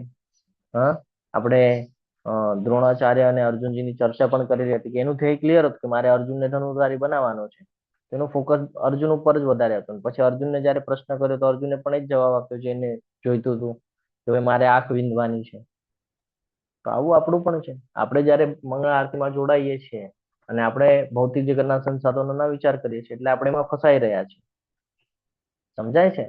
આપણે એમાં ફસાઈ રહ્યા છીએ. તો જ્યારે જે કામ કરો છો ત્યારે એક જ કામ કરવાનું છે, એક સમય એક જ કામ કરવાનું છે. જીવનની અંદર આ લખી રાખજો, બહુ મહત્વનું છે. એક સમયમાં એક જ કામ કરવાનું છે, એક સાથે 4 કામ નથી કરવાના. આપણે ગઈકાલે પણ ચર્ચા કરી હતી. અલગ અલગ કુવાને લઈશ તો હું કન્ફ્યુઝ થઈશ, પણ એક જ રાખીશ બધી માટે, એક નદીનું જ પાણી યુઝ કરીશ તો હું ક્લિયર રહીશ. એવી રીતે જીવન છે કે જીવનમાં તમે જયારે 10 જગ્યા ઉપર મગજ લગાડશો તો એકમાં પણ સફળતા નહીં મળે, પણ એક પર કોન્સન્ટ્રેશન રાખશો તો સફળતા મળશે. તો આ હંમેશા ધ્યાનમાં રાખવાનું છે કે ઉપરથી અલગ બતાડવું, ઓલું કે છે ને હાથીના દાંત અલગ અલગ હોય, દેખાડવાના અલગ ને ચાવવાના અલગ, આ એવી પ્રવૃત્તિ બતાડે છે અહીંયા કે ભાઈ ઉપરથી કઈક અલગ દેખાડે છે ને અંદર મનમાં કઈક અલગ ચાલી રહ્યું છે. ક્લિયર છે? હું પ્રયત્ન કરતો હોઉં છું કે તમને સરળ સરળ ભાષા કરીને સમજાવવાનો પ્રયત્ન કરું, જેથી તમારા જીવનમાં પરિવર્તન આવી શકે. પરંતુ જો કોઈ નિષ્ઠાવાન મનુષ્ય કર્મેન્દ્રિયોને મન દ્વારા નિયંત્રિત કરવાનો પ્રયત્ન કરે છે અને અનાસક્ત તેને કર્મયોગ એટલે કે કૃષ્ણ ભાવનામય કર્મનો આરંભ કરે છે, તો એ ઘણો ચડિયાતો છે. તો હોશિયાર કોને કીધું છે ભગવાને? કે જે પ્રયત્નશીલ છે. તેની માટે મનને નિયંત્રિત કરવામાં છે ને, કર્મેન્દ્રિયોને મન દ્વારા નિયંત્રિત કરે છે કે આપણી આંખ છે તો શું જોવાનું છે, શું નથી જોવાનું. કાલથી આપણને ભગવાન ઇન્દ્રિયોને કંટ્રોલ કરવાની વાત કરી રહ્યા છે ને. ખાલી આપણે કહીએ કે ભાઈ એકાદી વસ્તુ છે તો આપણે એમ કહીએ કે ભાઈ હું આંખ બંધ કરી લઉં, તો ભગવાન કહે છે આંખ બંધ કરવાની જરૂર નથી. આંખ ભલે ચાલુ હોય તારી, પણ તારા મનમાં એ વિચારો ના આવવા જોઈએ. સમજાય છે? ભગવાન શું સમજાય છે? સમજાય છે? ભગવાન કહે છે તું આંખ બંધ કરી દઈશ એનો અર્થ કે તું એનાથી ભાગી રહ્યો છે. તું જેટલો એનાથી ભાગીશ ને એટલું તને ત્યાં ખીચીને લાવશે. તમે એકાદું મૂવી જોતા હો અને મૂવીમાં સરસ મજાનો સીન ચાલતો હોય, પાછળ પહાડ હોય ને સરસ મજાનો સમુદ્ર ને એવું બધું દેખાતું હોય, નદી, સમુદ્ર અને પહાડ ને એકદમ મસ્ત જગ્યા. હા, અને તમે એમ કહી દો કે ભાઈ આ બધું દેખાઈ રહ્યું છે ને મનમાં ચિંતન થાય છે તો હું આંખ બંધ કરી દઉં, તો આંખ બંધ કરશો ને હજી મનમાં એ જ આવશે તમારા. જે નથી કરવાનું ને મન એ જ કરશે. નાનું બાળક હોય, હા, તમે એને કહો કે ભાઈ આ મસ્તી નથી કરવાની તો એ મસ્તી જ કરશે. સેમ મન છે. તમે જેની એને ના પાડશો ને એ જ કરશે. એટલે ભગવાન કહે છે કે જોવાનું બંધ નથી કરવાનું, મનમાં વિચાર આવવાનું બંધ કરવાનું છે. મનમાં વિચાર આવવાનું બંધ થશે ને, જોવાનું એની મેળે બંધ થઈ જશે. સમજાય છે? હા પ્રભુજી. બહુ મહત્વનું છે આ જીવનની અંદર કે મનથી પેલા મન પર કંટ્રોલ લાવો. મન પર કંટ્રોલ આવશે તો ઇન્દ્રિયો ઉપર એની મેળે કંટ્રોલ આવી જશે. કારણ કે ઇન્દ્રિયો જે છે એ બહારના સાધનો છે ને, બારેથી કામ કરે છે, પણ અંદરથી કોણ કામ કરે છે? મન. તો કંટ્રોલ કોણ કરી રહ્યું છે? મન કરી રહ્યું છે. એટલે મનને પેલા કંટ્રોલમાં લાવો. એટલે ભગવાન અહીંયા સમજાવે છે કર્મેન્દ્રિયોને મન દ્વારા નિયંત્રિત કરવું ખૂબ જરૂરી છે. અને જો કોઈ આવું કરે છે, હરે કૃષ્ણ પ્રભુજી. હરે કૃષ્ણ, પ્રભુજી, મનમાં વિચાર બંધ ન થાય, બંધ કરવા હોય તો એના માટે શું કરી શકીએ? લાસ્ટમાં ચર્ચા કરીએ આપણે. લાસ્ટમાં પ્રશ્ન આન્સર બધા આપણે લાસ્ટમાં લેશું, કારણ કે આપણે ક્લાસ રહી ન જાય. તો આ સમજવું જરૂરી છે. તો ભગવાન અહીંયા આપણને એ સમજાવે છે. અને તમે શું કરી શકો છો? તો કે જોવાનું બંધ નથી કરી દેવાનું. તને એટલું જ કન્ફ્યુઝન થાય છે ને, તો તારી ઇન્દ્રિયને ચાલુ રાખ, પણ એને એવામાં પરોવી દે કે જ્યાં એવા વિચાર ના આવે. તો એવું કેવી રીતે કરી શકીએ આપણે? ખબર છે? હરે કૃષ્ણ. જ્યારે આપણને કોઈ ખરાબ વિચાર આવતા હોય, જ્યારે કોઈ એવી સિચ્યુએશન થતી હોય કે ભાઈ આ આપણા માટે યોગ્ય નથી, તો એ ઇન્દ્રિયને બંધ નથી કરવાની ત્યાં કે ભાઈ નહીં નહીં આ જો જ નહીં, નહીં નહીં આ સાંભળ જ નહીં. નહીં સાંભળવું છે ને, એ નહીં સાંભળ. કીર્તન લગાડી દે, ક્લાસ લગાડી દે. જોવું જ છે ને, મંગળા આરતી લગાડ ને ભગવાનના દર્શન થશે એ જો. 5 મિનિટમાં માઇન્ડ ડાયવર્ટ. આ કરવાનું છે આપણે. ભગવાન કહે છે તું એને બંધ કરીશ ને તો એ હજી તને ત્રાસ આપશે, હજી તને ત્યાં ખેંચીને લઈ જશે. એટલે ભગવાન કહે છે એને સ્ટોપ નથી કરવાનું, એને સ્ટોપ કરવાનું નથી. તારે એને એવી જગ્યાએ લગાડવાની છે કે જ્યાંથી એ એવા બધા વિચારો ના આવે. તો એવી જગ્યા ક્યાં છે? તો કે કૃષ્ણ ભાવનામય કર્મ. કે જ્યારે તું એને ભગવાનની સાથે જોડવા માંડીશ ને, તો એની મેળે તારા ભૌતિક જગતના જે સંસાધનોના વિચાર છે ને, એની મેળે ઓછા ઓછા ઓછા ઓછા થતા જશે. એટલે તારે ચિંતા કરવાની જરૂરત રહેશે નહીં. સમજાય છે? હરે કૃષ્ણ. હા પ્રભુજી. જો અહીંયા ખૂબ સરસ રીતે આપણને હજી ડિટેલ્સમાં સ્લાઇડ બનાવીને આપેલી છે પ્રભુજીએ, જે બહુ મહત્વની છે. કે જે ઇન્દ્રિય નિગ્રહ કરે છે પણ મન ઇન્દ્રિય વિષય પર જ કેન્દ્રિત હોય છે, એને ઢોંગી કહેવાય છે. શું કામ કહેવાય છે? કારણ કે દેખાવ કરે છે. હા, ઘણું બધું ધ્યાન પણ કરતો હોય, પણ ઇન્દ્રિય વિષય પર રહેલું હોય છે એનું મન. એટલે કે જ્યારે આપણે માળા કરતા, મેં આ બધા ઉદાહરણો એકચ્યુઅલી લઈ લીધા છે તમારી સાથે હમણાં, ઠીક છે? એ જ ઉદાહરણ છે આ બધા. કે ભાઈ આપણે માળા કરતા હોય ને, આપણું માઇન્ડ ક્યાંક બારે હોય, આપણે અત્યારે ક્લાસ કરીએ છીએ, માઇન્ડ ક્યાંક બારે ચાલી રહ્યા છે, તો તેના જ્ઞાનનું મૂલ્ય નથી. આપણે જો સવારે મંગળા આરતીમાં જોડાયા પછી જ્યારે જપા સેશનમાં જોડાયા છે, તો આપણું મન જ ભગવાનમાં નથી, તો આપણે એવી લાખો માળા પણ કરી લેશું ને, તો એનો આપણને અસર નથી કરતો. કેમ? કારણ કે આપણે કોન્સન્ટ્રેટ જ નથી કોઈ બાબત ઉપર. ભગવાન આપણને એ જ સમજાવે છે ભગવદ્ ગીતા કે સફળતાનો મૂળ મંત્ર એ જ છે કે એકાગ્ર થઈને કરો. આ મૂળ મંત્ર છે સફળતાનો. કોઈ પણ સિચ્યુએશનમાં આવવા દો, કોઈ પણ ફિલ્ડ રહેવા દો, જ્યારે તમે કોઈ પણ બાબતમાં એકનિષ્ઠ થઈને એક ધ્યેય રાખીને તમે જ્યારે સતત પ્રયાસ કરો છો, તો એક સિચ્યુએશન આવે છે જ્યારે તમે એમાં સફળ થઈ શકો છો. જે લોકોને એવા કન્ફ્યુઝન થાય છે કે પ્રભુજી માઇન્ડ જ કામ નથી કરતું, માઇન્ડ જ કામ નથી કરતું. શું કામ નથી કરતું? તમે માઇન્ડને દોરવણી જ નથી આપતા કે ભાઈ કામ કરવાનું છે તારે. બરાબર છે ને? વિચલિત થાય છે, વિચલિત થાય છે. આપણને એવું થાય કે માઇન્ડ વિચલિત. શું કામ વિચલિત? તમે થવા દો છો ત્યારે વિચલિત થાય છે ને. તમે થવા દો છો એટલે વિચલિત થાય છે. તો આપણે એના પર કંટ્રોલ રાખવાનું છે. તેનું જ્ઞાન માયા દ્વારા હરાઈ ગયું છે, એટલા માટે એવું બધું થાય છે. વર્ણાશ્રમ ધર્મ આપણને આપેલું છે ઇન્દ્રિય તૃપ્તિ માટે. આ કહીએ ને આપણે કે ભાઈ વેદો જ્યારે આપણે ખોલીએ તો એમાં કર્મકાંડની વિધિ આપેલી છે. કર્મકાંડની વિધિની અંદર આ વિધિઓ મૂકેલી છે, જે અહીંયા આપણે જોઈએ છે કે ઇન્દ્રિય તૃપ્તિ કરવી જ હોય તો એની માટે અલગ અલગ આપણને વ્યવસ્થા કરીને આપેલી છે. ચોથા અધ્યાયની અંદર ભગવાન કહે છે ચાતુર્વર્ણ્ય મયા સૃષ્ટમ ગુણ કર્મ વિભાગ છે, કે મેં મારી સૃષ્ટિ જે છે 4 વર્ણોમાં વિભાગ કરેલી છે, એના ગુણ અને કર્મો અનુસાર. એની અંદર કયા ગુણ વધારે છે અને કયા પ્રકારના કર્મ કરે છે એની અનુસાર. તો એ જે 4 પ્રકારના જે છે, બ્રાહ્મણ, ક્ષત્રિય, વૈશ્ય અને શુદ્ર, હવે 4 લોકો માટે આ 4 વ્યવસ્થા છે. 4 લોકો માટે. બ્રાહ્મણ માટે પણ આ છે બ્રહ્મચારી, ગૃહસ્થ, વાનપ્રસ્થ, સંન્યાસ. ક્ષત્રિય માટે પણ આ છે બ્રહ્મચારી, ગૃહસ્થ, વાનપ્રસ્થ, સંન્યાસ. એવી રીતે વૈશ્ય અને શુદ્ર માટે પણ છે બ્રહ્મચારી, ગૃહસ્થ, વાનપ્રસ્થ અને સંન્યાસ.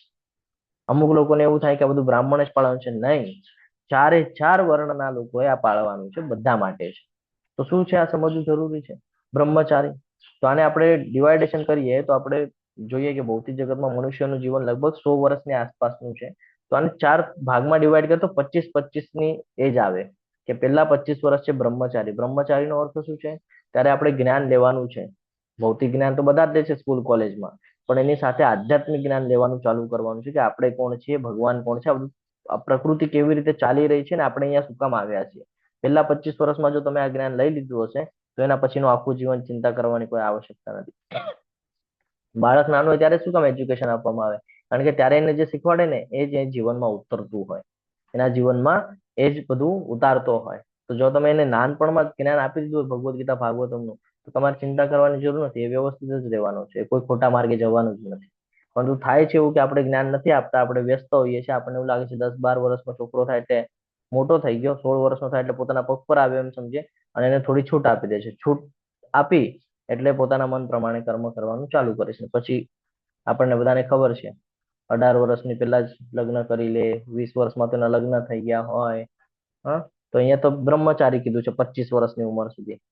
જો શાસ્ત્રો ધ્યાનથી વાંચો તો ખબર પડે, પણ આપણને તો લગ્નની બહુ ઘાઈ હોય કે ભાઈ 25 વર્ષનો થઈ ગયો લગ્ન કરી નાખો. નહીં, શાસ્ત્ર ના પાડે છે. શાસ્ત્ર કે છે પેલા તૈયાર થા, હા, પોતાની જવાબદારી શીખ કે મારે શું કરવાનું છે, શું નથી કરવાનું. એટલે 25 વર્ષ સુધી એને સમાજની અંદર મૂકવામાં આવે છે, કે સમાજ સાથે ભણાવવામાં આવે છે, કે સમાજની જે વ્યવસ્થા ચાલી રહી છે કેવી રીતે છે એમાં જવા મોકલવામાં આવે છે કે ભાઈ જા જો કેવી રીતે કામકાજ ચાલે છે, કોના સગા સંબંધી કેવા છે, કોણ કે આ બધું જોવા લગાડે છે ને કે જો તારે ભવિષ્યમાં બધું તારે ફોલો કરવાનું છે.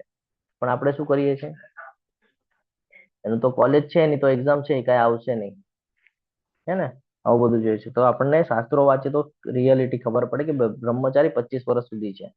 પછી 25 વર્ષનો થાય એટલે કેળવણી આવે, એની મેન્ટાલિટી ચેન્જ થાય, ત્યારે એવા લોકોમાં રહે એટલે પછી એને ખબર પડે કે ભાઈ હવે મારે લગ્ન કરવા જોઈએ. શું કામ કરવા જોઈએ? તો લગ્ન કરીને હું સમાજ પ્રત્યે ને મારા ફેમિલી પ્રત્યે થોડું સિરિયસ થાવ. હવે જેમ જેમ આગળ વધશે ને એમ સિરિયસ થવાનું છે. પહેલા 25 વર્ષ ઠીક છે, કાઢી લીધા. હવે ગ્રહસ્થી આવ્યો તો સિરિયસ થવું પડે. પત્ની પ્રત્યેના એના કર્તવ્યો, માતા પિતા પ્રત્યેના કર્તવ્યો, બાળક પ્રત્યેના કર્તવ્યો એને ખબર રહેવી જોઈએ કે શું કર્તવ્ય છે ને શું કર્તવ્ય નથી. એ કરે છે જે કર્તવ્ય નથી એ બધું કરે છે, અને જે કર્તવ્ય છે એ કરવામાં એને ઇન્ટરેસ્ટ હોતો નથી. આ રિયાલિટી છે.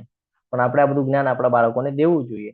ગ્રહસ્થી થયા પછી બધું જે જ્ઞાન તે લીધું છે 25 વર્ષમાં આધ્યાત્મિક ભૌતિક, એ જ્ઞાન તારે તારા બાળકને પણ આપવાનું છે, તારા પત્નીને પણ એનો ઉપયોગ થવો જોઈએ, અને તારા સમાજને પણ એનો ઉપયોગ થવો જોઈએ.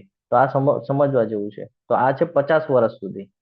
પછી 50 વર્ષ પૂરા થાય એટલે એટલું બધું જ્ઞાન આવી ગયું હોય, બાળક મોટું થઈ ગયું હોય, બાળકને એ બધું જ્ઞાન આપેલું હોય એટલે યોગ્ય માર્ગ ઉપર હોય. હવે જવાનું છે વાનપ્રસ્થની તૈયારી તરફ. વાનપ્રસ્થ એટલે શું? 50 પછી 51 એટલે 1 આવે ને, તો 1 એટલે વાનપ્રસ્થ. વાનપ્રસ્થમાં જયારે કોઈ મનુષ્ય જાય છે તો એનો અર્થ શું છે કે હવે તને સુખ સુવિધાઓ બધી ખબર પડી ગઈ છે, એમાં કેટલું તને આનંદ મળે છે અને કેટલું દુઃખ થાય છે તને ખબર પડી ગઈ છે 50 વર્ષની અંદર. હવે તારે એ કરવાનું છે કે ભાઈ ધીરે ધીરે કરીને આ બધી વાતો છોડતી જવાની છે. તો શું થાય છે? નથી છોડી શકતા. ઘરના અંદર ઝઘડા થવાનું મેઇન રીઝન શું છે? હજી પણ છોકરાઓ બાળકો ઉપર પ્રેશર મૂકવામાં આવે છે કે ભાઈ હું કહું એમ જ થવું જોઈએ. અરે મોટો થઈ ગયો છે, હવે એના જવાબદારી એના પર છોડતા શીખો.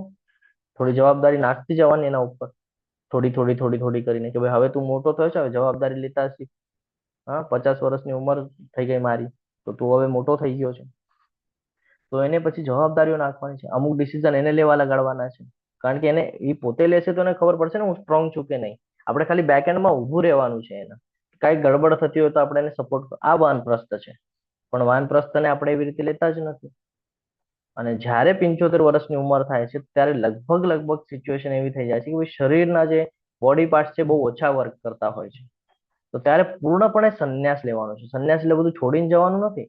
સંન્યાસ એટલે કે ભાઈ આજે ઘરની અંદરનું જે સ્ટ્રક્ચર, એક એક્ઝામ્પલ દઉં છું, ઘરની અંદર જે વાતાવરણ ચાલતું એમાંથી એક ખૂણો પકડી લેવાનો છે કે ભાઈ તમે જે કરવું હોય એ કરો, કોઈ વાંધો નથી, હું 2 ટાઈમ મારું ખાઈશ અને હું આખો દિવસ ભગવાનની ભક્તિ કરીશ.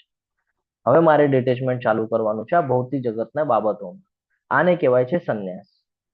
સંન્યાસનો અર્થ બધું છોડીને જવાનું નથી. સંન્યાસનો અર્થ છે ડિટેચ. ભૌતિક જગતના સંસાધનો જે છે, કારણ કે ત્યાં સુધી આપણી ઇન્દ્રિયો બધી કામ કરવાની બંધ થતી હોય છે, તો આપણને એના તૃપ્તિ માટેનો કોઈ ઇન્ટરેસ્ટ રહેતો નથી. દાંત હોતા નથી, બરાબર છે, ચાવવાનું આપણને પોસિબલ નથી, પેટમાં જાય તો આપણી પાચન શક્તિ બરાબર હોતી નથી, બધું ખાઈ શકતા નથી, કોઈને કોઈ રોગ લાગેલો હોય છે, અમુક બાબત ઉપર આપણે બંધન આવી જાય છે. તો આનો અર્થ શું છે અહીંયા સમજવા જેવી છે આ બધી બાબત. આનો અર્થ છે કે સંન્યાસ લેવાનો છે કે ભાઈ આ બધી ઇન્દ્રિય તૃપ્તિના સાધનોમાં હવે ઇન્ટરેસ્ટ નથી રાખવાનો. સાદું ભોજન કરવાનું છે 2 ટાઈમનું, અને જેટલું વધારે બને એટલું ભગવાનનું સ્મરણ કરવાનું છે. અને જે તમારા નાતી પોતી હોય એટલે બાળકનું બાળક એને તમારે પાસે લઈને આ બધું જ્ઞાન દેવાનું છે. તમારું વાંચવાનું પણ કામ થઈ જાય છે ને એને જ્ઞાન આપવાનું પણ કામ થઈ જાય છે. આ છે વર્ણાશ્રમ ધર્મ. પણ અત્યાર સુધી આપણને આ ખબર જ નથી. આપણને એવું લાગે બ્રાહ્મણે જ ફોલો કરવાનું. બ્રાહ્મણે નહીં, કોઈ બધા મનુષ્યએ ફોલો કરવાનું છે આ બધું.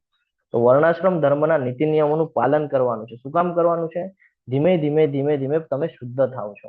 અને નિષ્ઠાવાન મનુષ્ય જે છે એ ઇન્દ્રિયોને કાબુમાં રાખી શકે છે, મન પર કંટ્રોલ લાવી શકે છે આ જ પ્રોસેસ દ્વારા. અને પોતાની જાતને કર્મયોગમાં વ્યસ્ત રાખી શકે છે કોઈ આસક્તિ વગર. ત્યારે એ મોક્ષના દ્વાર તરફ જઈ શકે છે. ત્યારે એને ભગવાન યાદ આવે છે અને ત્યારે એ ભગવાનની ભક્તિ કરી શકે છે.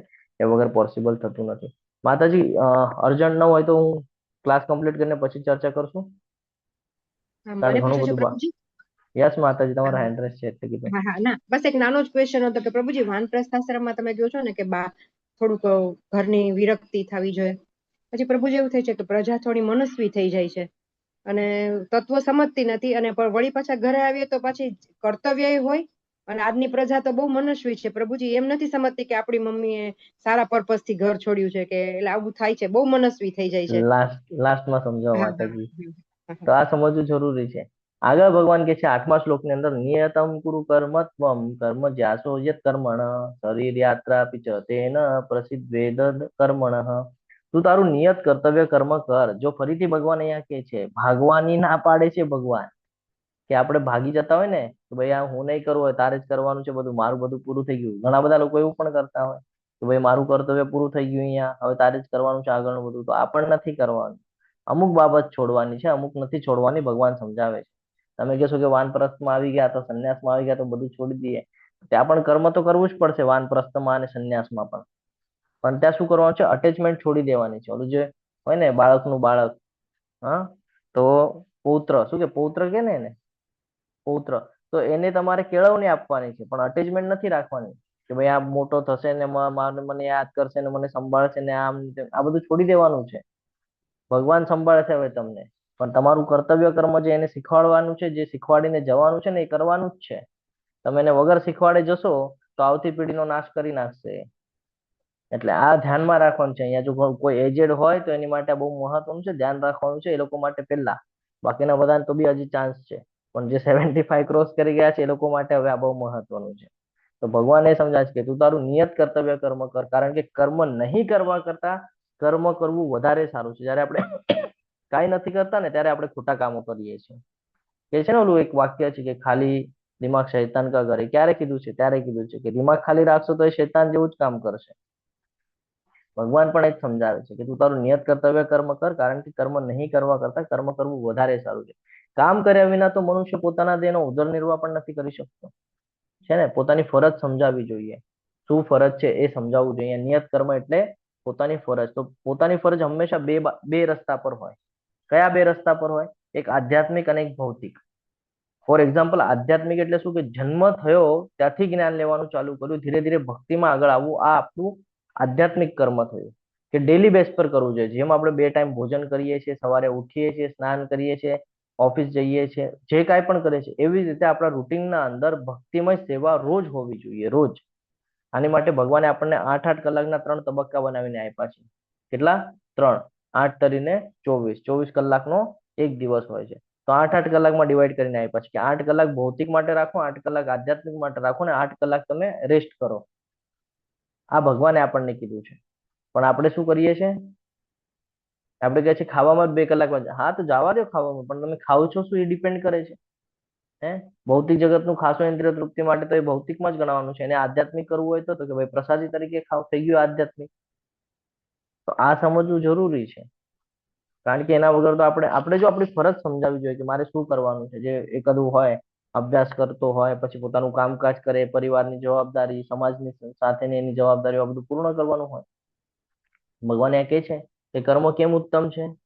કારણ કે જીવન આપણું છે એ સ્થિર નથી, અસ્થિર જીવન છે. સ્થિર છે કે જીવન ક્યારેક ને ક્યારેક પૂરું થઈ જવાનું છે, છે ને. એટલે ભગવાન કે છે કર્મ ન કરવા કરતા કર્મ કરવું વધારે સારું છે ને.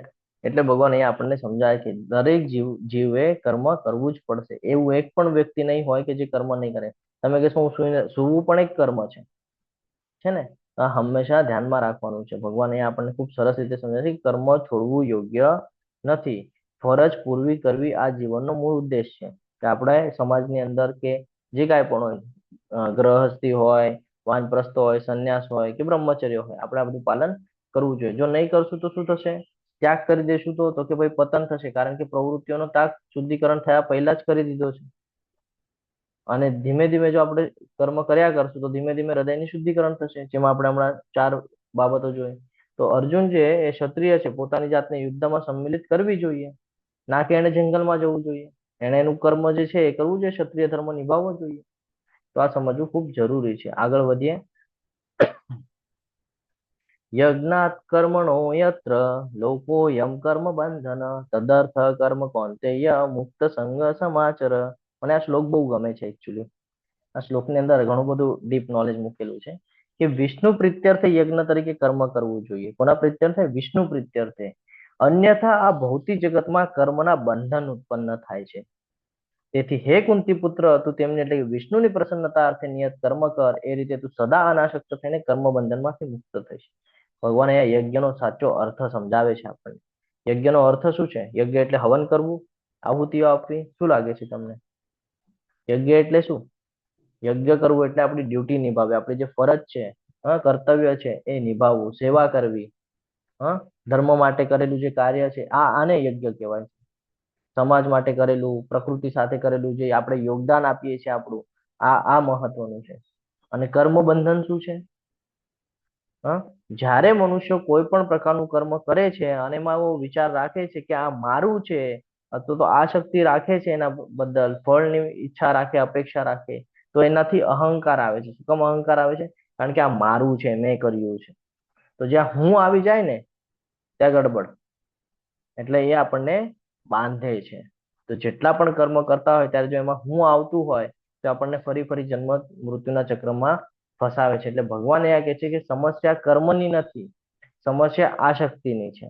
બંધન આ શક્તિના લીધે લાગે છે, કર્મના લીધે બંધન નથી લાગતું. ઘણા બધા લોકોને એવું થાય કે કર્મથી બંધન બંધાય છે. કર્મના લીધે બંધન લાગતું નથી. કર્મનું બંધન ત્યારે લાગે છે જ્યારે એની સાથે તમારી ઈચ્છાઓ જ્યારે એની સાથે વ્યક્ત કરો છો ત્યારે એ બંધન લાગે છે. બાકી તમે કર્મ કરતા હો કૃષ્ણ પ્રીત્યર્થ તો કોઈ દિવસે બંધન લાગતું નથી. અને એટલે જ ભગવાન કહે છે અહીંયા મુક્ત સંગ સમાચર. મુક્ત સંગ સમાચર એટલે શું? કે આ શક્તિ છોડીને કર્મ કર ભાઈ. તું આમ કર્મ કરીશ તો તું ફસાઈ જઈશ, તું એમાં આસક્તિ રાખીશ તો ફસાઈ જઈશ. એટલે આ શક્તિ છોડી દે, પરિણામની ચિંતા નહીં કર, સ્વાર્થ વગરનું કર્મ કરવાનું ચાલુ કરી દે. ભગવાનને અર્પણ કરીને કર્મ કર. જે કાંઈ પણ કર્મ કરે છે એનું ફળ ભગવાનને અર્પણ કરી દે. જેમ આપણે ઘરની અંદર જોઈએ કે માતાજીઓ છે રસોઈ બનાવે તો પેલા પોતા માટે બનાવતા. છે તો સેવાનો ભાવ, એક પ્રકારનું યજ્ઞ જ છે. પરંતુ હવે એને ભગવાનને સેન્ટરમાં લાવી દીધું. કેમ? કે ભાઈ ભગવાન માટે બનાવું છું, ભગવાનને ભોગ અર્પણ કરે છે ને પછી અમે પ્રસાદી તરીકે લઈશું. ભગવાન એમ કરવાનું કહે છે અહીંયા કે કામ કરવું પડશે. સમાજ માટે જે યોગદાન છે, પ્રકૃતિ માટે જે યોગદાન છે આપવું જ પડશે. તો એની માટે શું કરવું પડશે? અભ્યાસ કરવો પડશે, ટ્રાયલ લેવું પડશે. એનાથી શું થશે કે શું કરવા યોગ્ય છે ને શું કરવા યોગ્ય નથી એ સમજાશે. એટલે કર્મ તો કરવું જ પડશે. સમજાય છે? અહીંયા ભગવાન અહીંયા કહે છે કે કર્મ કરવું પડશે, પરંતુ સ્વાર્થથી કરેલું કર્મ જે છે એ આપણને બંધનમાં બાંધ્યા કરશે. એટલે જો એમાં આપણી આ શક્તિ હશે કોઈ પણ કર્મની અંદર તો આપણને બંધનમાં બાંધે છે. બાકી જો બચવું હોય તો યજ્ઞ ભાવથી કરેલું જે કર્મ છે એ હંમેશા આપણને મુક્તિ તરફ લઈ જાય છે. યજ્ઞ એટલે કર્તવ્ય. સમજાય છે? ક્લિયર છે? અહીંયા કોઈ પણ કાર્ય વિષ્ણુ પ્રીત્યર્થે કરવા જોઈએ. અહીંયા કે છે કર્મ કોના માટે, કોના સંતોષ માટે? તો કે વિષ્ણુ માટે કરવાનું છે. જ્યારે ભગવાન માટે કરીશું કર્મના બંધન નથી થતા અને મુક્તિ મળે છે. અને જ્યારે આપણે સમજીએ છીએ કે એના અધિકારી હું છું, કે પોતા માટે કરું છું, તો જન્મ મૃત્યુનું ચક્ર ચાલુ થઈ જાય છે અને પોતાની ઇન્દ્રિય તૃપ્તિ માટે આપણે હજી કર્મ કરીએ છીએ. અધિકારી આધ્યાત્મિક ગુરુના માર્ગદર્શન હેઠળ કર્મ કરવું જોઈએ. આપણે કેવી રીતે કર્મ કરવું જોઈએ? તો કે કોઈક ને કોઈ ગુરુ હોવા જોઈએ જે આપણને માર્ગદર્શન કરે કે શું કરવા યોગ્ય છે અને શું કરવા યોગ્ય નથી. શું ફરક થશે આનાથી? તો કે ધીરે ધીરે થઈને ભગવાનની જે દિવ્ય પ્રેમમય સેવા છે એની માટે પોતાને તૈયાર કરશું આપણે. અને ધીરે ધીરે આપણે શું કરશું? કોઈ કર્મ એવા નહીં કરીએ કે જેનાથી આપણને બંધનો લાગે. કારણ કે સારા અને ખરાબ કર્મ જો આપણે કરશું તો આપણને જન્મ મૃત્યુના ચક્રમાં ફસાવે છે. કર્મકાંડથી કર્મ યોગ સુધી જો કોઈ વ્યક્તિ ભૌતિક જીવન સાથે ખૂબ જોડાયેલી હોય અને નિષ્કામ કર્મ યોગ ન કરી શકે, તેમના માટે કૃષ્ણ યોગ સિદ્ધિનું વર્ણન સૌથી નીચલા પગથિયા પરથી કરે છે અને ધીમે ધીમે ઊંચી તરફ આગળ વધે છે કર્મકાંડથી કર્મયોગ સુધી. શિલા પ્રભુપાદે સંકીર્તન યજ્ઞની સર્વોચ્ચતા અને જરૂરિયાતનો મહિમા કરીને તમામ હેતુઓનો અંત લાવે છે. જો શિલા પ્રભુપાદજી વિશે આપણે ચર્ચા કરીએ તો આપણને ખબર પડે કે એવી બધી સિચ્યુએશન નિર્માણ થઈ હતી કે પાશ્ચાત્ય દેશમાં ગયા હતા ત્યાં તો વ્યાભિચાર કરે, નશો કરે એવા બધા લોકો, હે ને, 18 વર્ષની ઉંમર થાય એટલે ઘર છોડીને વયા જાય, રસ્તા પર રહીને એવું બધું કરે. હવે આવા લોકોમાં ભક્તિ નાખવી એટલે બહુ હાર્ડ કામ છે ને, કે એક અજ્ઞાની છે, એક તમોગુણી છે, એને તમારે શુદ્ધ ગુણમાં લાવવાનું છે. કેટલું અઘરું છે. તો એમણે શું કર્યું? એ ત્યાં ગયા, એમના માઇન્ડમાં વિચાર એક જ હતો કે હું ભગવાનની સેવા કરું છું. ભગવાનની સેવા કરવાના ભાવ સાથે એમણે પ્રસાદી બનાવી. એમને ઓલું રસોગુલ્લો, એટલે ત્યાં રસોગુલ્લો કહેવામાં આવે કોલકાતામાં, ત્યાંની ભાષા એવી છે ને, એટલે ઓલા રસગુલ્લા હોય ને, રસગુલ્લા એ ભગવાન માટે બનાવતા, ભગવાનને અર્પણ કરતા અને ઓલા લોકોને બેસાડતા, ઓલા વ્યાભિચારીઓને બધાને લાઈનમાં. તમે સાંભળજો કોઈક વાર તો બહુ મજા આવશે, બહુ એમાં સમજવા જેવી બાબતો છે. બેસાડતા ને એ લોકોને કહેતા કે ભાઈ તું આ શું કરે છે? તો કે ભાઈ મને બહુ આમાં મજા આવે છે, નશો કરે છે ને બહુ મજા આવે છે. કે હું તને એક નશો આપું? તો કે હા. તો કે ઠીક છે, બેસ, અહીંયા બેસાડે છે. હવે એ લોકોને તો રસગુલ્લા શું ખબર નથી, સ્વીટ ડીશ છે ખબર નથી. હવે ભગવાનને અર્પણ કરેલો જે પ્રસાદ છે, ભોગ છે, આને આપ્યું, અને ખાધું. કે ભાઈ આ તો બહુ ટેસ્ટી છે. શું કર્યું એમણે? ઇન્દ્રિય તૃપ્તિ કરાવી કે આ તો બહુ ટેસ્ટી છે. હવે ઓલા લોકોને ઇન્દ્રિય તૃપ્તિ કરી તો ઓલો જે લોઅર ટેસ્ટ હતો, ઓલો જે તમો ગુણ વાળો, એ ધીરે ધીરે ઓછો થઈ ગયો, ધીરે ધીરે ઓછો થઈ ગયો. તો પ્રભુપાદજી એવું કરતા કે તારે હજી એક જોઈએ છે? તો ઓલો કે હા, વન મોર, એટલે હજી એક આપો, હજી એક આપો, એમ. તો કે બેસ 5 મિનિટ, એને બેસાડતા 5 મિનિટ, અને કર મારી સાથે કીર્તન. હરે કૃષ્ણ મહામંત્રનું કીર્તન કરાવતા અને પછી પાછું એક આપતા. તો હવે એ લોકોને ખબર પડી કે ભાઈ ઓલા કઈક આઈટમ બનાવે છે, એ ઇન્દ્રિયને બહુ સરસ લાગે છે, ઇન્દ્રિય તૃપ્તિ થાય છે એનાથી. રોજ જવા માંડ્યા, આજે પણ ગયા, કાલે પણ ગયા, અને પ્રભુપાદજી ભગવાનને અર્પણ કરીને એને ખવડાવે. હવે આનો અસર ધીરે ધીરે એવો થયો કે ધીરે ધીરે તમો ગુણમાંથી સીધા સત્વ ગુણ તરફ આવી ગયા. હવે બધા ભક્ત થવા માંડ્યા. તો આપણને એવી શંકા નિર્માણ થઈ કે ભાઈ એ તો પાશ્ચાત્ય દેશના લોકો છે, એટલે આ સંસ્થા બહારની છે. આપણને એવા બધા પછી વિચારો આવવા માંડ્યા. જ્યારે કે આપણે ધ્યાનથી જોઈએ તો આપણા વેસ્ટ બંગાળ એટલે કે કોલકાતા ને માયાપુર જે છે, ત્યાં તમે જાઓ તો તમને ખબર પડે કે આ બધી શરૂઆત કેવી રીતે થઈ છે. પેલા આપણને જ આપ્યું હતું આ બધું, પણ આપણે એને એક્સેપ્ટ કરવા તૈયાર નહોતા ને. આપણે કહીએ ને કે આપણા ઘરના આંગણે જો મંદિર હોય તો આપણે કોઈ દિવસે દ્વારકા જતા નથી. કેમ? ભાઈ અહીંયા ઘરના પાસે જ લાલો છે, કૃષ્ણનું મંદિર છે, શું કામ દ્વારકા જવું? એવી આપણી પ્રવૃત્તિઓ છે. પણ ઓલા બહારના દેશના લોકો ત્યાંથી અહીંયા આવવા તૈયાર થઈ જાય છે કે ભાઈ નહીં, મારે જવાનું છે. આપણા ભારત ને ભારતમાં છે, દ્વારકા છે, જગન્નાથપુરી છે, માયાપુર છે, પણ જઈએ છીએ આપણે? નથી જતા. ઓલા બહારના દેશથી આવીને લોકો દર્શન કરીને જાય છે, એ લોકોને વેલ્યુ સમજાય છે, પણ આપણને સમજાતી નથી. તો આ બહુ સમજવા જેવું છે. યજ્ઞ ચક્ર અહીંયા જેવી રીતે આપણે સમજીએ છીએ એવી રીતે આ ચક્ર પણ સમજવું જરૂરી છે કે આપણે બધા પણ પશુ જેવું જીવન જીવી રહ્યા છીએ.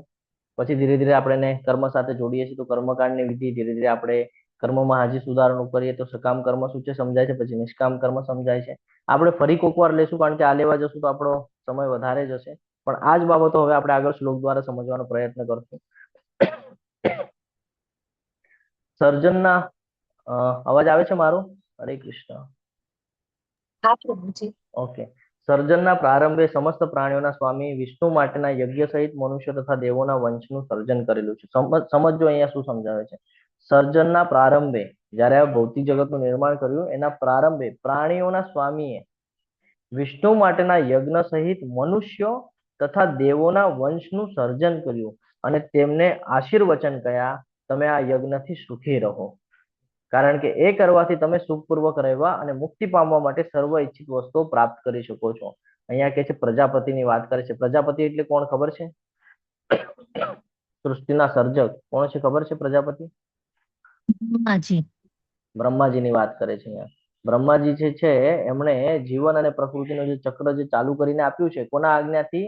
વિષ્ણુના આજ્ઞાથી. તો સમજવું જરૂરી છે કે શરૂઆતથી જ મનુષ્ય જીવન સાથે યજ્ઞ જોડાયેલો છે. શરૂઆતથી જેવું જન્મ આપણો થયો છે ત્યારથી જ આ બધું જોઈન્ટ કરીને આપ્યું છે આપણને કર્મકાંડની વિધિઓ છે ને, કે જીવન ખાલી પોતા માટે નથી જીવવાનું, તો જીવન સેવા અને સહકાર સાથ માટે બનાવેલું છે. જો તમારા ઘરની અંદર આપણે જો જોઈએ, તમને ખબર છે પાછલા જન્મમાં તમે કોના ઘરમાં હતા? ખબર છે? નથી ના ખબર. પ્રભુજી. અત્યારે છો એ ખબર છે. ભવિષ્યમાં ક્યાં જશો ખબર છે? તો ભગવાને વ્યવસ્થા કરીને આપી છે કે તમે એકલા નથી રહી શકતા ને, એટલે તમને ફેમિલી આપેલી છે ને. જે પેલા તમારા નહોતા અત્યારે તમારા છે, ભવિષ્યમાં તમારા નહીં હોય, તો એ ફેમિલી આપેલી છે કે સાથ સહકારથી તમે જીવન વ્યતીત કરી શકો છો. તો એની માટે તમને ફરજો કરીને આપી છે કે બાળક હોય તો એની શું ફરજ છે, પિતા હોય તો એની શું ફરજ છે, આ ફરજો નિયમીને આપી છે. એટલે અલગ અલગ પ્રકારના યજ્ઞ તમને ત્યારથી જ આપવામાં આવેલા છે કે છે. અને યજ્ઞ દ્વારા શું કરવાનું છે?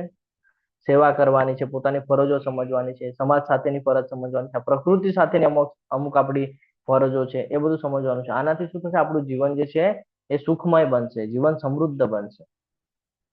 અને જ્યારે આપણે આપણી ફરજો નિભાવશું તેનું ફળ આપણને મળશે, તો કે ઈચ્છિત ફળ મળશે તમને. તમે જે ઈચ્છાઓ રાખો છો ને, એ ઈચ્છાઓ તમારી ધીરે ધીરે પૂરી થશે. તો જ્યારે માણસ યજ્ઞ ભાવથી કર્મ કરે છે, ત્યારે પ્રકૃતિ એની જરૂરિયાતોની પૂર્તિ કરે છે. આને કહેવાય છે કર્મકાંડની વિધિ. સમજાય છે? આ જીવન એક પ્રકારનું ચક્ર છે જે ચાલ્યા કરે છે. હા, દરેક વ્યક્તિ જે છે એ એકબીજા ઉપર નિર્ભર રહે છે, આધારિત છે એકબીજા ઉપર. કોઈને તમે એમ કહી દો એકલો રહે, તો એકલો રહી શકતો નથી, વિચલિત થઈ જાય છે.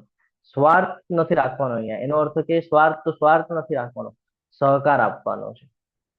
આપણે કહે ને મારું છે, મારી માટે નહીં, સહકાર. આપણાથી જેટલું બને એટલું આપણે સપોર્ટ કરવાનો છે. અહીંયા સમજવું ખૂબ જરૂરી છે. સમજાય છે? અને એટલા માટે ભગવાન આગળ કહે છે કે યજ્ઞો દ્વારા પ્રસન્ન થઈને દેવો તમને પ્રસન્ન કરશે, અને એ રીતે માનવો તથા દેવો વચ્ચેના સહકારથી સૌને અભ્યુદય થશે. એટલે બધાના મન વાંછિત ફળો એને મળશે આ કરવાથી. એટલે યજ્ઞ ચક્રની જ વાત ફરીથી અહીંયા આવે છે. દેવતાઓ કોણ છે?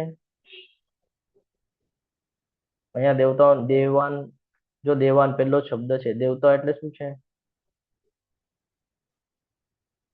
ભગવાને જે અહીંયા વ્યવસ્થા કરીને આપી છે ને ભૌતિક જગતની અંદર, આપણને પ્રકૃતિની જે બધી શક્તિઓ જેને આપણે કહીએ છીએ, ભગવાનના જે બધા અંગ છે, હવા, પાણી, અગ્નિ, વરસાદ, જે કાંઈ પણ છે પ્રકૃતિની અંદર, એ બધું જ જેનાથી શું થાય છે? તો કે આખું જીવન આપણું ચાલે છે. જીવનની જે વ્યવસ્થાઓ છે એ ખોરવાતી નથી. સૂર્ય ના આવે તો કે ભાઈ ગડબડ થઈ જાય, ચંદ્ર ના આવે તો પણ ગડબડ થઈ જાય. તો બધા કુદરતી નિયમો છે ને, આ બધી કુદરતની બધી ઉર્જાઓ છે, શક્તિઓ છે, આ બધી આ સમજવું પડશે. દેવ એટલે શું? બરાબર છે. આગળ કે છે પરસ્પરમ ભાવયંત. એટલે શું? પરસ્પરમ એટલે શું? કે જીવન એક તરફી નથી, રાઉન્ડમાં છે જીવન, ચક્ર છે એક પ્રકારનું. માણસે પ્રકૃતિની સાથે મળી, તમને બધાને વિનંતી છે કે ચેટ બોક્સની અંદર એટેન્ડન્સ લિંક આવી હશે, એટેન્ડન્સ ભરી દેજો. માણસે પ્રકૃતિનો ઉપયોગ કરવાનો છે. ઘણા બધા લોકોને આજ નથી સમજાતું કે જીવન કેવી રીતે જીવવાનું છે. પ્રકૃતિ એટલે શું? કે હમણાં આપણે દેવોની વાત કરી કે જે આપણને બધી કહે ને કે ફેસિલિટી પ્રોવાઈડ કરે છે. કેવી રીતે? હું તમને એક નાનું એક ઉદાહરણ આપું, ફાસ્ટમાં સમજાવી દઉં. કોરોના થયો ત્યારે આપણને ખબર પડી ઓક્સિજનની વેલ્યુ શું છે. પૈસા દઈને પણ ઓક્સિજન મળતું નહોતું, અને અત્યારે પ્રકૃતિ આપણને ફુકટમાં આપે છે તો આપણને વેલ્યુ નથી. એટલે પ્રકૃતિ બદલ આપણું શું કામ છે? વૃક્ષ લગાડવું, એને સિંચવું, એની સંભાળ રાખવી, સૂર્યને અર્ઘ્ય આપવો, આ બધું આપણું કામ છે. આપણે કરીએ છીએ? નથી કરતા. અને જે કહે ને ભાઈ સંતુલન બગડી રહ્યું છે, સંતુલન બગડે એટલે ટાઈમે વરસાદ આવે ને ટાઈમે ઠંડી લાગે ને ટાઈમે ઉનાળો ચાલુ થાય. આ બધું સમજવાનું છે. તો આ સિદ્ધાંત આપે છે આપણને, આ બધું સમજાવે છે કે ભાઈ માણસે પ્રકૃતિ સાથે સપોર્ટ કરી, એટલે એનો સહકાર કરી અને પોતાના જીવનને સમૃદ્ધ બનાવવાનું છે. પોતાની ફરજ સમજવાની છે. હરે કૃષ્ણ, મ્યુટ રાખજો. પોતાની સમજવાની છે અને એની સાથે એને જીવન જીવવાનું છે. આનાથી શું થશે? સંતુલન બનાવી રાખશે તો એ પોતે સ્વાર્થની માટે કામ નહીં કરે. જે આપણે સ્વાર્થ માટે કામ કરીએ છીએ ને, એ સ્વાર્થ માટે નહીં કરીએ તો એ કેવી રીતે કામ કરશે? કે ભાઈ મારે એની સેવાના ભાવથી કરવાનું છે. તો એના અંદરનો ભાવ ચેન્જ થશે, અને ભાવ ચેન્જ થશે તો એ તમોગુણ રજોગુણમાંથી સત્વગુણમાં આવશે. આને કહેવાય છે કર્મકાંડની વિધિ. અત્યાર સુધી આપણને ખબર જ નહોતી કે કર્મકાંડ એટલે શું. તો એટલા માટે કર્મકાંડની વિધિ આપવામાં આવેલી છે કે જે તમને મળે છે એ તમે બીજાને પણ આપતા શીખો, તમે પણ સેવા કરો, બીજાને પણ સેવા કરાવો. બરાબર છે. આનાથી સંતુલન રહે છે જયારે તમે ભૌતિક પ્રકૃતિ સાથે મળીને કામ કરો છો ત્યારે. તો આ સમજવું ખૂબ જરૂરી છે. જીવનની વિવિધ જરૂરિયાતોની પૂર્તિ કરનારા વિભિન્ન દેવો યજ્ઞ સંપન્ન કરવાથી પ્રસન્ન થઈને તમારી બધી જરૂરિયાતોની પૂર્તિ કરશે. આ સ્ટેટમેન્ટ ભગવાન આપી રહ્યા છે કે જે લોકો કહે ને કે ભાઈ કર્મકાંડની વિધિથી કાંઈ થતું નથી, એ લોકો માટેનું સ્ટેટમેન્ટ છે કે જીવનની વિવિધ જરૂરિયાતોની પૂર્તિ કરનારા વિભિન્ન દેવો, જેવી રીતે વરુણ દેવ છે, અગ્નિ દેવ છે, વાયુ દેવ છે, એવી રીતે અલગ અલગ દેવોને અલગ અલગ કામ આપીને રાખેલા છે. બધા ભગવાનના અંગો છે. બરાબર છે. અલગ અલગ ડિપાર્ટમેન્ટ બધા પાસે આપવામાં આવેલા છે. વિભિન્ન દેવો યજ્ઞ સંપન્ન કરવાથી પ્રસન્ન થઈને તમે એના પ્રત્યેનું જયારે યજ્ઞ તમારું ફરજ તમારી કર્તવ્ય જયારે તમે પૂર્ણ કરશો ત્યારે એ તમારા ઉપર પ્રસન્ન થશે અને પ્રસન્ન થશે તો એ તમારી જે જરૂરિયાતો છે એની પૂર્તિ કરશે. પરંતુ જે મનુષ્ય આ પ્રાપ્ત ઉપહારો દેવોને અર્પણ કર્યા વગર પોતે ભોગવશે તે નક્કી ચોર જ છે. એટલે તમે જો એમ કહો મારે કોઈને કાંઈ આપવું જ નથી અને હું મારી માટે જ રાખું તો ભગવાન કહે છે તો તમે ચોર છો. એટલે હંમેશા આપતા શીખવાનું છે, છોડતા શીખવાનું છે. આપણાથી કાંઈ છૂટતું નથી ને એટલે પ્રોબ્લેમ થાય છે. તો ભગવાન કહે છે આપતા શીખો, છોડતા શીખો. હા, જ્યારે તમે 100 રૂપિયા કમાવો છો તો 10 રૂપિયા આપવાની વૃત્તિ રાખો. તમે આપશો તો તમારી પાસે આવશે, તમે આપશો જ નહીં તો તમારી પાસે કાંઈ આવશે જ નહીં. આ સિસ્ટમ છે, આ પ્રકૃતિનો નિયમ છે કે તમે જો કંઈક આપશો પ્રકૃતિને તો પ્રકૃતિ તમને કંઈક આપશે. તમે પ્રકૃતિ માટે યજ્ઞ કરશો તો પ્રકૃતિ પ્રસન્ન થશે ને તમને કંઈક આપશે, તમારી જરૂરિયાતોની પૂર્તિ કરશે. તમે કહેશો કે ભાઈ હું કાંઈ આપીશ જ નહીં તો એ પણ કહેશે મારે પણ નથી આપવું. પછી ઓલા ઓક્સિજન વાળી સિચ્યુએશન થઈ જેવી થશે. પ્રકૃતિ કહેશે મારે નથી આપવું ઓક્સિજન, જાઓ જ્યાંથી જોઈએ ત્યાંથી લઈ લો, જ્યાં મળતો હોય ને ત્યાંથી લઈ લો એમ કહેશે. તો સૂર્ય કહેશે ભાઈ હું આવતીકાલથી રજા પર છું, હું કાંઈ આવવાનો નથી, તમારે જેમ થાય એમ કરી લો. તો બધું પૂરું થઈ જશે. એટલે ભગવાન કહે છે આપવાની વૃત્તિ રાખો કે જે પ્રાપ્ત થાય છે એમાંથી કંઈક ને કંઈક તમારે અર્પણ કરવું જોઈએ. જો તમે એવું નથી કરતા, જો પ્રકૃતિનો તમે દુરુપયોગ કરો છો, સમાજની સેવા નથી કરતા, ખાલી સ્વાર્થી જીવન જીવો છો, તો આનાથી તમારું નુકસાન છે. ભગવાન કહે છે એમાં બીજાને કોઈને કાંઈ ફરક નથી પડવાનો, પ્રકૃતિને એમાં કાંઈ ફરક નહીં પડે, પણ નુકસાન તમારું થઈ જશે. કારણ કે પ્રકૃતિ પછી એનો પરચો તમને બતાડશે. ખૂબ સરસ એક શ્લોક છે. યજ્ઞાશિષ્ટાસિન સંતો મુચ્યતે સર્વ કિલ વિષય ભુજંતે તે ત્વગમ પાપા એ પશ્ચાત્મ આત્મકારણા. ભગવાનના ભક્તો સર્વ પ્રકારના પાપમાંથી મુક્ત થઈ જાય છે. શું કામ મુક્ત થઈ જાય છે? કારણ કે હમણાં કર્મકાંડની વિધિ સમજ્યા ને, એ પ્રમાણે એ કર્મ કરે છે એટલે મુક્ત થઈ જાય છે. કારણ કે તેઓ યજ્ઞમાં પ્રથમ અર્પિત કરેલું ભોજન પ્રસાદ જ લે છે. અન્ય લોકો જો પોતાના જ ઇન્દ્રિય સુખ માટે ભોજન બનાવે છે તેઓ નથી પાપ ખાય છે. એટલે શું છે, અહીંયા સેવાનો ભાવ હોવો જોઈએ, યજ્ઞ કેવી રીતે કરવાનો છે એ સમજાવવું જોઈએ, કર્મ શું છે એ સમજાવવું જોઈએ.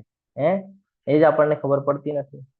જે આપણે ભગવાનને સમર્પિત કરીએ છીએ, જે સમાજને સમર્પિત કરીએ છીએ એ સમજવાનું છે કે શું છે. અહીંયા ખાલી પ્રસાદ એટલે ખાલી પ્રસાદની જ વાત નથી. અહીંયા એક એક્ઝામ્પલ આપ્યું છે આપણને કે યજ્ઞમાં પ્રથમ અર્પિત કરેલું ભોજન પ્રસાદ લે છે. એક પ્રકારનું યજ્ઞ છે કે તમે ભગવાન પ્રીત્યર્થે કરો છો.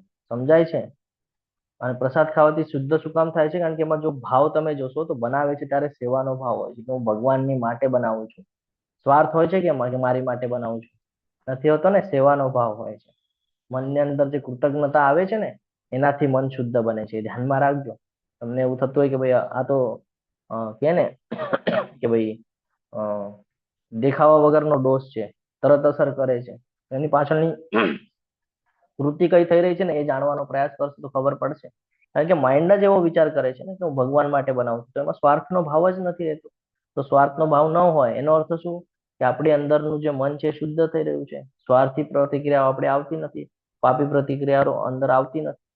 એટલે જે ખાલી ભગવાન એ જ કહે છે કે જે પોતાની માટે બનાવે છે એમ વિચાર કરે છે ને ખાય છે એમ જીવે છે, એની ભાવના જોજો તમે હંમેશા. એના વિચારો જોજો કેવા છે, સ્વાર્થી વિચાર છે, સ્વાર્થ જીવન જીવતા હશે, સેવા વગરનું જીવન હશે. એને આપવાની વૃત્તિ નહીં હોય, લેવાની વૃત્તિ હશે. સમજાય છે? કોઈ દિવસે સમાજ માટે કે પ્રકૃતિ માટે કાંઈ આપશે નહીં, કે નહીં આ મને જ જોઈએ છે, બધું મારું જ છે, મારું મારું કરશે. તો આ સમજવું ખૂબ જરૂરી છે. તો ખાવું એ પાપ નથી. ભગવાન એમ નથી કહેતા કે પાપ ખાવું એ પાપ નથી, પણ કયા ભાવની સાથે તમે રાખો છો. જો સ્વાર્થ ભાવની સાથે તમે ખાશો તો પાપ ખાવ છો. સમજાય છે? તમારો ભાવ મતો. જો સ્વાર્થી ઈચ્છા હશે તમારી તો ગડબડ કરી નાખશે. આ ખાલી ખાવાની બાબત નથી, આ બધી જ બાબતમાં છે. અને જો એમાં કૃષ્ણ હશે તો જીવન શેની માટે જીવો છો? તો કે સેવા માટે. કોની સેવા? તો કે ભગવાનની સેવા. ભગવાન તો કે કોણ? તો કે પૂર્ણ પુરુષોત્તમ પરમેશ્વર શ્રી કૃષ્ણ. એટલે ખાલી ભોગ બનાવ્યો છે તો ભોગ કોની માટે છે? ભગવાન માટે છે. તો ભગવાનને પ્રસન્ન કરો છો ને પછી તમે પોતે એનું શ્રેય લ્યો છો તો પ્રસાદ તરીકે. તો સેવાનો ભાવ આવી જાય છે. અહીંયા સ્વાર્થનો ભાવ રહેતો નથી.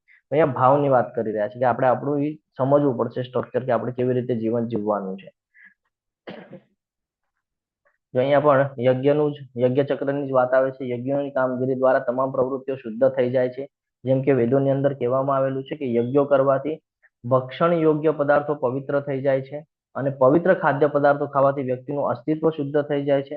અસ્તિત્વની શુદ્ધિ દ્વારા સ્મૃતિમાં સૂક્ષ્મ પેશીઓ પવિત્ર બને છે, અને જ્યારે સ્મૃતિ પવિત્ર થાય છે ત્યારે વ્યક્તિ મુક્તિના માર્ગ વિશે વિચાર કરી શકે છે, અને આ બધા મળીને કૃષ્ણ ચેતના તરફ દોરી જાય છે. તે વર્તમાન સમાજની મોટી આવશ્યકતા છે. એટલે ભગવાન અહીંયા કહે છે કે તમારે તમારી વૃત્તિ બદલવાની જરૂરત છે. જ્યાં સુધી વૃત્તિ નહીં બદલે ત્યાં સુધી થવાનું નથી. આગળના શ્લોકમાં આપણને યજ્ઞચક્ર સમજાવવામાં આવે છે કે અન્નાદ ભવતી ભૂતાની પર્જન્યાત અન્ન સંભવ, યજ્ઞાત ભવતી પર્જન્યો યજ્ઞ કર્મ સમુદ્ભવ. કે બધા દેહધારી પ્રાણીઓ અન્ન ખાઈને પોષણ પામે છે. દરેક જેણે પણ દેહ લીધો છે એ બધા અન્ન ખાઈને પોષણ પામે છે. અન્ન ક્યાંથી આવે છે? તો કે વરસાદ પડે તો અન્ન સારું ઉગી શકે છે. વરસાદ કેવી રીતે થાય છે? તો કે અલગ અલગ આપણું પ્રકૃતિ સાથેનો જે સહયોગ છે એ આપણે આપીએ ત્યારે વરસાદ થાય. એટલે કે યજ્ઞ ચક્રનું પાલન કરવું, યજ્ઞો કરવું અલગ અલગ બાબતથી. અને યજ્ઞો તો કે નિયત કર્તવ્ય કર્મ કરવાથી થાય છે. તો વેદો આપણને આપ્યા છે. વેદો શું સમજાવે છે આપણને? કે અન્ન જીવ સૃષ્ટિ માટે બહુ મહત્વનું છે. બધા જીવો એના ઉપર જીવી રહ્યા છે, અન્ન ઉપર જીવી રહ્યા છે. એટલે અન્ન જે છે જીવનનો એક આધાર છે.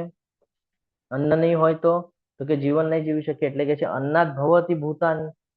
બરાબર છે. આગળ કે છે કે ભાઈ વરસાદ જે છે, અન્ન કેવી રીતે ઉગે છે? તો કે વરસાદથી. વરસાદ નહીં હોય તો ખેતી કરવી શક્ય છે કે? તો કે ખેતી જ નહીં કરી શકીએ. અને ખેતી નહીં થાય, વરસાદ નહીં આવે તો અન્ન જ નહીં આવે. એટલે કે છે પર્જન્યાત અન્ન સંભવ. બરાબર.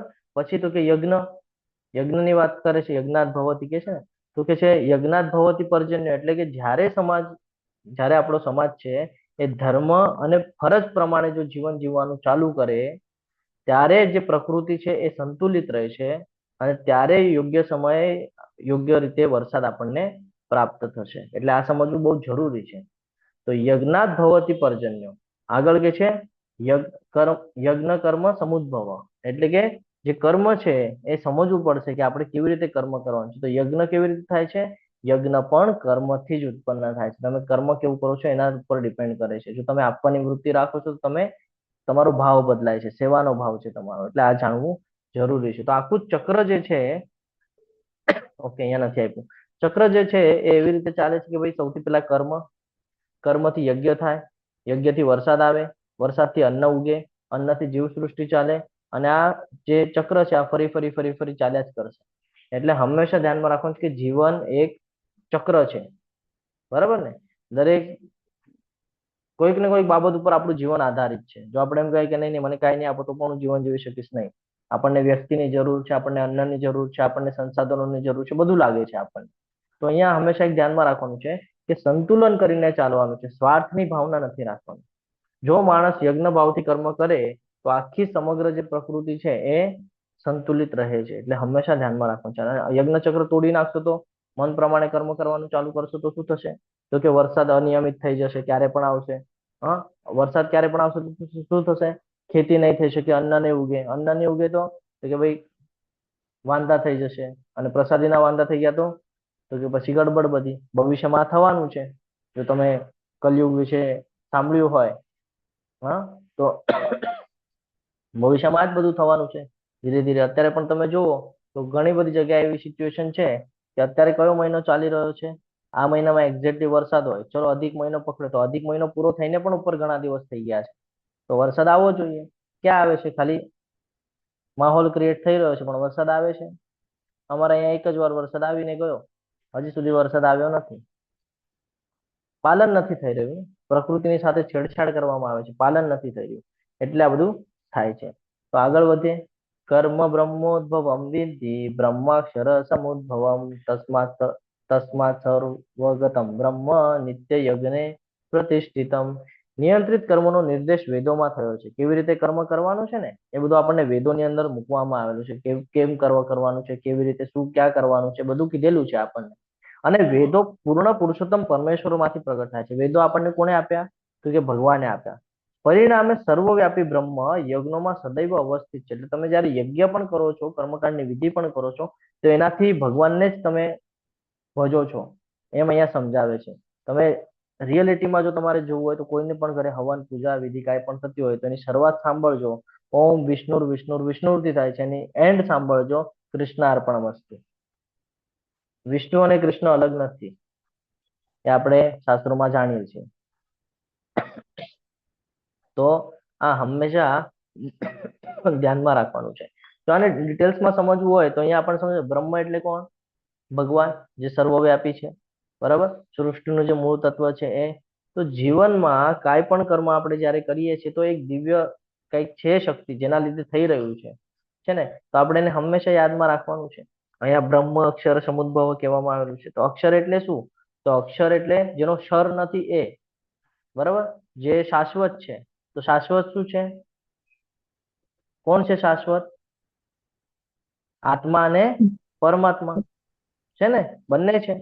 તો એટલે આપણો ભગવાન સાથેનો જે સંબંધ છે ફરીથી અહીંયા ક્લિયર કરાવે છે કે ભાઈ તમારો સંબંધ તમે ઓળખો કે શું કરવા યોગ્ય છે અને શું કરવા યોગ્ય નથી.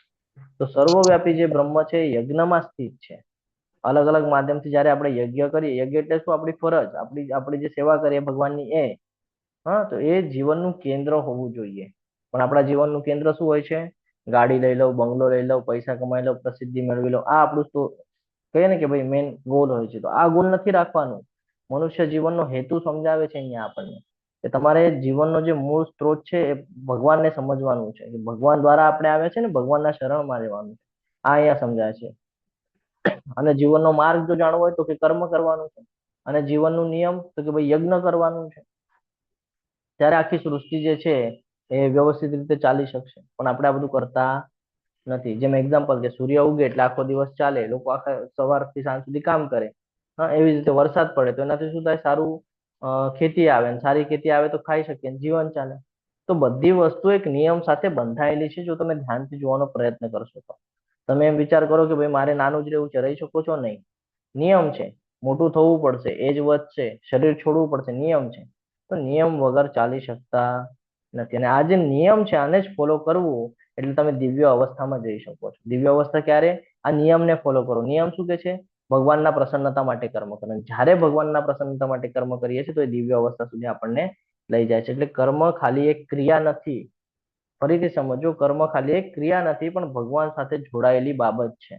એટલે હંમેશા આ વાત ધ્યાનમાં રાખવાની છે. હજુ અહીંયા યજ્ઞ ચક્ર આવી ગયું છે કે ભગવાન દ્વારા વેદો આપવામાં આવે છે. વેદોને જાણીને આપણે અલગ અલગ યજ્ઞો કરી શકીએ, આપણા કર્તવ્યો કરી શકીએ. કર્તવ્ય કરશું તો વરસાદ આવશે તો અનાજ આવશે, અને અનાજ આવશે તો ભોજન થશે, અને એ જ ભોજન ભગવાન દ્વારા મળે છે તો ભગવાનને અર્પણ કરવું જરૂરી છે.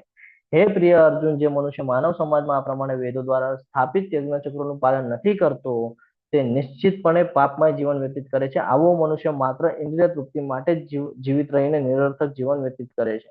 આમાં એનો કોઈ કહીએ ને કે ખાલી રજોગુણમાં રહીને કર્મ કરે છે. રજોગુણમાં રહીને કર્મ કરે એ કોઈ દિવસે સફળતા પ્રાપ્ત કરી શકતા નથી. સફળતાનો અર્થ શું છે? કે ભાઈ એ ભૌતિક જગતમાં જ ફસ્યા રહે છે. જન્મ લઈને પાછા ભૌતિક જગતમાં જ આવશે. સફળતા તો એને કહેવાય કે એકમાંથી બીજામાં જાય, એને કહેવાય છે સફળતા, છે ને? તો અહીંયા કર્મચક્ર સમજવું પડશે ફરીથી આપણને કે કર્મ શું કરવાનું છે, યજ્ઞ શું કરવાના છે. યજ્ઞ કરશું તો પ્રકૃતિ કેવું આપણને રિઝલ્ટ આપશે. અને ભગવાને કીધું છે કે તમે તમારી ફરજ નિભાવશો તો એ લોકોની પણ ફરજ એ લોકો નિભાવશે. એ લોકોને પણ કર્તવ્ય આપેલા છે તો એ લોકોની ફરજ નિભાવશે. જો તમે તમારી ફરજ નિભાવશો તો તમે કહેશો કે મારે નથી નિભાવી, તો એ લોકો પણ કહેશે તો મારે પણ નથી નિભાવી. કારણ કે નિયમ એકબીજા સાથે બંધારણ છે ને. ભૌતિક જગતમાં આપણને બાંધીને રાખ્યું છે ને, તો એકબીજા સાથે આપણે અટેચ છીએ, છે ને? ભૌતિક પ્રકૃતિના જે નિયમો છે આપણા પર હાવી થાય છે, આપણે એના પ્રમાણે ચાલવું પડે છે. તો એકબીજા સાથે એકબીજાને જોઈન્ટ કરીને રાખે છે. અને પ્રકૃતિ તો કે પ્રકૃતિ આપણા બેઝ પર ચાલે છે. પાછી કેમ? તો કે ભાઈ તમે એને વ્યવસ્થા કરશો તો એ તમારી વ્યવસ્થા કરશે. તમે એને વ્યવસ્થા કરશો, શાસ્ત્રોમાં લખેલા પ્રમાણે તમે એની ઉપાસના ને બધું કરશો તો એ તમારી વ્યવસ્થા કરશે. તમને જે જોઈએ છે આપી દેશે તમને. એટલે આ બધું સમજવું ખૂબ જરૂરી છે. અને જ્યારે આ બધું જીવનમાં આપણે સમજીએ છીએ, ધીરે ધીરે ઉતારીએ છીએ, ત્યારે આપણને ખબર પડે કે આપણા જીવનનો હેતુ શું છે. પણ જે લોકો જીવનના હેતુને ખાલી ઇન્દ્રિય તૃપ્તિ, ભોગ વિલાસ માટે કરે છે એ કે છે એ હંમેશા નિરર્થક છે. એનો કોઈ અર્થ નથી. હંમેશા અહીંયા ને અહીંયા જ રહેશે. પરંતુ જે જીવનનો હેતુ યજ્ઞ ભાવથી કર્મ કરે છે, જે ભગવાનના પ્રસન્નતા માટે થઈને કર્મ કરે છે, એ હંમેશા પ્રગતિ પામે છે. તો જે માણસ જીવનના જે આ દૈવી ચક્રને અનુસરે છે એ હંમેશા કહીએ ને કે ભાઈ સારા યોનિમાં જાય છે. જે અનુસરતો નથી એનું જીવન ખાલી છે. ખાલી ઇન સેન્સ કે એને કોઈ પ્રકારનો લાભ થવાનો નથી. એ પાછું અહીંયા ને અહીંયા આવશે. એક ઉદાહરણ લઈએ કે ખાલી ખાય, ખાલી સુવે અને મોજ કરે, કોઈ જવાબદારી ન નિભાવે પ્રકૃતિ બદલ, સમાજ બદલ કોઈ જ યોગદાન નહીં, તો શું થશે? અસંતોષ રહેશે. કારણ કે બધું પ્રાપ્ત કરવાની પાછળ લાગેલા છે. અને છેલ્લે તો કે ખાલી પણ કોઈ જ એને ઊભું નહીં કરે. કેમ? તો કે ભાઈ સ્વાર્થી છે. અને આજ જો આપણે આપણી ફરજ નિભાવતા હોય, સેવા કરતા હોય, જીવનને યોગ્ય રૂપ બનાવતા હોઈએ, નિયમમાં મૂકતા હોય તો તો કે ભાઈ જીવન અર્થપૂર્ણ થઈ જશે અને શાંતિની અનુભૂતિ થશે અલગ પાછી, કે ભાઈ મેં કાંઈક તો સેવાની ઈચ્છા વ્યક્ત કરેલી છે, મેં કાંઈક તો સેવા કરી. તો જીવન એ એક દૈવી ચક્ર છે. હા, જે એને અનુસરે છે એનું જીવન ઉદ્ધાર થઈ જાય છે, જે નથી અનુસરતું એનું જીવન વ્યર્થ થઈ જાય છે. એટલે ખાલી ઇન્દ્રિય સુખ એ જીવનનો હેતુ નથી. અહીંયા ફરીથી સમજાવે છે કે ઇન્દ્રિય સુખ કરવું એ જીવનનો હેતુ નથી. તો સાચું જીવન શું છે? યજ્ઞ ભાવની સાથે કર્મ કરવું પ્લસ સેવા કરવી. સેવા, કર્મ અને યજ્ઞ, આ હંમેશા ધ્યાનમાં રાખવું છે. આ આપણને બતાડે છે કે ભાઈ ભગવાનના સાનિધ્યમાં રહેવાની વાત કરી રહ્યા છે. પરફેક્ટ પૂરું થયું છે શાર્પ ટાઈમના ઉપર. તો આપણે અહીંયા વિરામ લઈએ છીએ. તમે બધા ખૂબ શાંતિપૂર્વક સાંભળ્યું એટલે તમારો બધાનો ખૂબ ખૂબ આભાર વ્યક્ત કરું છું. વાંછા કલ્પતરુભ્યશ્ચ કૃપા સિંધુભ્યૈવ ચ પતિતાનાં પાવનેભ્યો વૈષ્ણવેભ્યો નમો નમઃ. અનંત કોટી વૈષ્ણવ વૃંદ કી જય. ભગવદ ગીતા કી જય. શ્રીલ પ્રભુપાદ કી જય. ગુરુદેવ કી જય. હરે કૃષ્ણ કૃષ્ણ કૃષ્ણ હરે હરે, હરે રામ રામ રામ હરે કૃષ્ણ. સર્વને દંડવત પ્રણામ. હરે કૃષ્ણ. દંડવત પ્રણામ. પાછળના જે